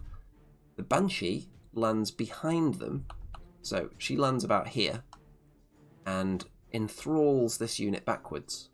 Because I want to keep it away from them, and enthralls him backwards. So I haven't used that spell much. Usually I'm wind blasting the enemy away from me. In this instance I was pulling them towards me to get them away from my other units because the game's so spread out. So, as you can see, my Butchers didn't die the last round. So they were able to chomp through the next unit. They actually took damage they took 2 damage from the explosion, so they don't need a nerve check. and he took more damage. So they're looking in not the best state, but I'm chewing through these slaves. I put the Dread Fiend into this regiment and this Shadow Hulk into a regiment there, killed that. So they take a few wounds. So I'm thinking at this point that it's all looking good, and then I notice how many tokens are here and suddenly think, oh dear, this wasn't good. So turn 5, my opponent thrusts everything into the Soul Flayers, who are just blocking them off anyway, so fair enough. And Chariot in there, Regiment back in there, Regiment into the Butchers. Let's see if the Butchers die this time. They take wounds. Dread Fiend gets wavered. Some damage onto the Hulk. Soul Flayers die. And a bit of an overrun there. These guys are shuffling sideways because they want to be in my half for scoring more points. Butchers do not die though. So they're living a bit of a charmed life this game. And next turn, so I'm enthralling this guy back again because I can't affect them. I can't land here because I'd be too close to the enemy. So what I'm thinking I could have done possibly is land here, which would stop them moving sideways. Although the way the tournament is scored, it actually makes no difference to me whatsoever, because it doesn't lower my score if my opponent scores more points. So really I'm not concerned about stopping my opponent scoring points, I just want to score them myself. So I would rather try and enthrall this thing and maybe do a damage and maybe get towards killing it. That would be nice. Over here, yeah, so this scoring system, it's bizarre for the push scenario, because giving up more points doesn't bother you, because it's only going to affect you and your opponent. For as far as I'm concerned, it's not lowering my score if my opponent doubles points by getting into my half, so why should I stop them doing it? Unless we're competing on the top table for first place or a podium place, then it's not that big of a problem. So that's an interesting quirk with this scoring system. So I'm munching through units now, kill that Chariot, get token, I turn this Shadow Hulk round in case anyone comes down here to kill the Reapers who I've repositioned. They only waver that regiment, so the Butchers aren't dying, but they aren't doing a lot of killing at the same time. Over here we've got the Shadow Hulk that kills a unit, and the Dread Fiend I think just got out of the way because it was wavered, so the Shadow Hulk kills them. I'm holding all the tokens over there. Actually, no, I think they've still got one, which is annoying. So the Reapers are here, so if one of them decides to attack the Reapers, the Shadow Hulk could then attack them. I could drop the token as well and pick it up with another unit. So it would still be in the enemy half. And they do go in there and don't kill the unit, and these ones just shuffle into my half a bit further. And not much going on over there. And my opponent was insisting on getting into the shot here, so there he is, looking very happy. And they've got a token. The game ends there. We do not get a turn 7. So, oops, spoiler alert. So, this unit, comically the Butchers couldn't kill them, and they're holding a token. So that's going to be a token for the enemy. I've got 2 tokens in the enemy half, so that's worth 4 victory points. My opponent is going to score the maximum of 7 for getting a lot of points into my half. So, yeah, a bit of a mistake not counting up where the tokens were and charging off in a direction I didn't need to go because there weren't tokens over there. Should have turned these 2 units the other way and gone to fight the engines instead. But alas. And spoiler alert, Kings of War Masters Best Army trophy. It is a really nice trophy actually. I'm looking at it on the shelf right now, and that is the Masters Qualification Medal. So obviously qualifying for the Masters, it's an achievement in itself, so everyone there got one of these medals. It's not really a participation trophy as such, because you did have to actually achieve something to qualify for the Masters in the first place, so it's a medal to recognise that. So qualifying for the 2023 Masters, which is for the season 2022, which is a bit confusing, but I think you get the idea. So Best Army Award, very pleased with that. There were some nice armies there. There was a few in particular. I think the Dwarf army I played against was really nice, and it particularly appealed to my senses because a lot of them were from the era of dwarves that a lot of my Dwarf army is from. So they particularly caught my eye, so I think they got one of my votes. There were some other really nice ones. The Kingdoms of Men army that was there with the 2 giants was very nice. The Forces of Nature army I faced with all the elementals was very nice as well. There was a very nice elf army with the leaf bases. I'm not sure if it was Varangur or Northern Alliance with the big display board and the backdrop. That was nice as well. Some very nice armies. And generally you would think that at Masters, because it's more like the hardcore players, that there would be less focus on hobby than usual, but there were some very nice entries there, some stiff competition, so I was very pleased to pick up the Best Army Award, which was the initial goal. Taking the time to paint the third Shadow Hulk before the event, thinking that that might tip me over the edge into getting the Best Army Award. So very, very pleased with that. And overall, obviously, I did lose quite a few games there. Did get a big win, but the rest of the games didn't go that well. I don't think my list was particularly strong. I think it was scary to look at. I think on paper some of it looks good, but in practice it wasn't as killy as I would hope, and some of the units aren't ideal. I'm thinking the Reaper Regiment, I don't really rate them anymore, so I'm not sure what I'd bring in instead of them. Some of the individuals, I'm not sure they did enough. The Banshee at times could have won me points with its Wind Blast, but I'm not sure it's worth paying that many points for the Banshee just for Wind Blast 5 that you can do twice if the units are near each other that might do a wound here and there. So I think Mind Screechers are obviously good. The Dread Fiend did alright for me. Soul Flayers, I don't think they're a must-take unit anymore, so they might not make it in there all the time in future. If I want to keep running 3 Shadow Hulks, something has to not make the cut if I want to put anything else in. So Mind Screechers are definitely good. There's a solid choice, they could come back in. I've also got things like Shadowhounds, Needlefangs. I don't think they would drastically change the list very much if I brought them in. I'm just looking at my army on the shelf now, see if there's anything else I've got available. Not a lot. I could do Fiends, I could bring Fiends in. Fiends are alright. What I would like, though, is to try a Void Lurker. So I have got a model that I'm going to use as a Void Lurker. And I could start painting that at some point soon and try that out. That would be an interesting selection in the army. Other than that, I've also got I'm building a Terror, I think it's called, which is their version of the kind of the Kraken-looking creature with all the tentacles. And I'm looking at the model I've made for that right now. It looks quite creepy, lots of tentacles, but a surprisingly non-tentacly face, which might surprise. But I think that's going to make it even more disturbing. So we'll see how that turns out when it's done. It's not at the front of the queue because I don't think it's that good. I was looking at the rules for it. It's quite expensive and I don't know if it's going to justify its place when it's competing with Shadow Hulks, who already look cool and I've already got them painted. So it's not going to be at the front of my list. The Void Lurker is one that interests me though. I wouldn't mind having one of those to hand to use in certain lists. Other than that, the Abyssal Dwarves are going to get a run out soon as well, because I haven't used them with the 3 Golem Hordes yet. So I've added the 3rd one. I've also got the extra Gargoyles now. So 2 units of Gargoyles, 3 units of Golems, Greater Golem. I've got the Grotesques. I think I could put together a decent list for them now. So I'll give them a run out at some point soon. The next Kings of War tournament, I believe, is in 3 weeks. I think it's Age of Sigmar next weekend, Dead Zone the weekend after, and then Kings of War the weekend after that.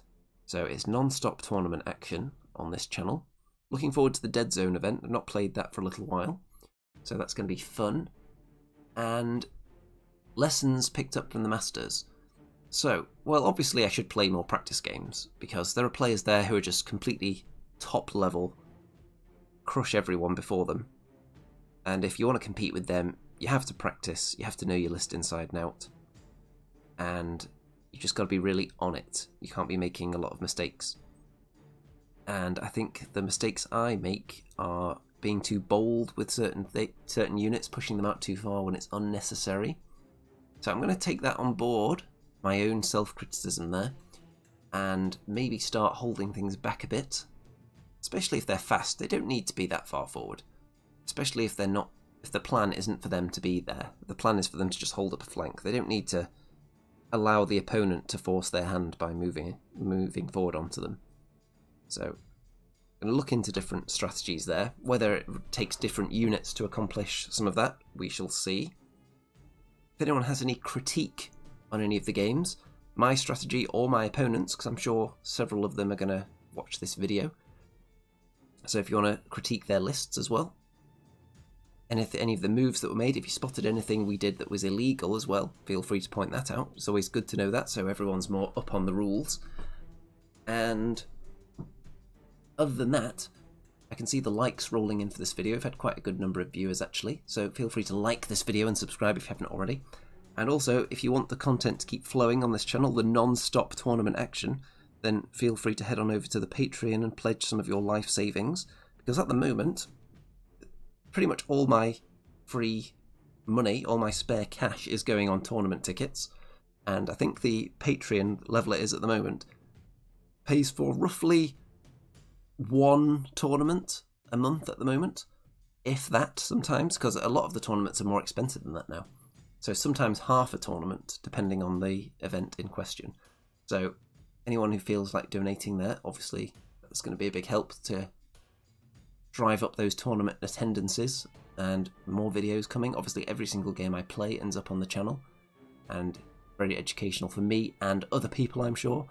Being the highest ranked Kings of War player who does regular video battle reports, highest in the UK at least, then I think it's a valuable resource to have. Hopefully I can give people some interesting strategic tips. Some of the really top players, I'd be interested to hear their take on their strategy, but you don't always get it. Obviously not everyone has the time to do in-depth battle reports and podcasts and that sort of thing. So the more content out there that's giving people more advice on the game, picking up little tips here and there, is going to raise everyone's level overall, make the whole scene more competitive, I think. And that is a good thing. So feel free to check out all the links in the description, follow me on Twitter, join the Facebook group, Discord server and all that good stuff. And next, it's Age of Sigmar, then Dead Zone, then Kings of War again, and in the meantime there should be some more content. There should be some Andy and Rem shows coming up, maybe some battle reports from various game systems, depending what I get round to playing. And yeah, that was a very busy week. I had 3 tournaments in the last 7 days, so extremely busy, and very pleased to have picked up this Best Army Award at the end of it. So let's zoom back through the pictures, shall we? Hopefully this isn't giving anyone a headache. Oh, they struggled to load there for a second. Yeah, we might not be able to zoom all the way back to the start here. So there we go, nice cinematic look at the final game there. Lots of fun games. In terms of enjoying the games, the one against the Dwarves, I maybe enjoyed that one the most, because I felt like I was able to pull off some really good angles and maneuvers in that game, and I found that a lot of fun, trying to outmaneuver each other. That kind of game is something I really enjoy, so that was a lot of fun, even though it didn't end very well. This game against the Rats was fun as well, because it was just a lot of straightforward bash into each other, but also I got to do some kind of maneuver wrangling around with this guy and offering unfavourable charges, things like that. So it wasn't just completely mash into each other's faces fest. So lots of fun was had. Nice event. Interesting scoring. It'd be interesting to see if lots of tournaments take on this scoring system. It's getting more widespread now. The victory point directly translating into scenario point. I've got ideas for a scoring system I want to use if I get to run a tournament, which I'm hoping to at some point this year, but we'll see if it actually comes to fruition. And mine is intended to, it's mostly just going to reward straightforward winning rather than margin of winning. So it's nice to see different scoring systems out there though. Not always the same one, because it encourages different kinds of lists to be taken, different styles of play, which is good for the game. So let's wrap this one up, get the old episode thumbnail up again. As I said, feel free to pledge all your life savings on Patreon. If you want to keep the juicy, red hot, spicy, tender, succulent, moist, finger-licking good content flowing forth to your senses via the internet, that would be very appreciated. And of course, like the video, subscribe, all that good stuff that I barely mention until the last minute of the video. And as the official Best Army winner, at the UK Masters, all that remains to be said is, good night out there, whatever you are.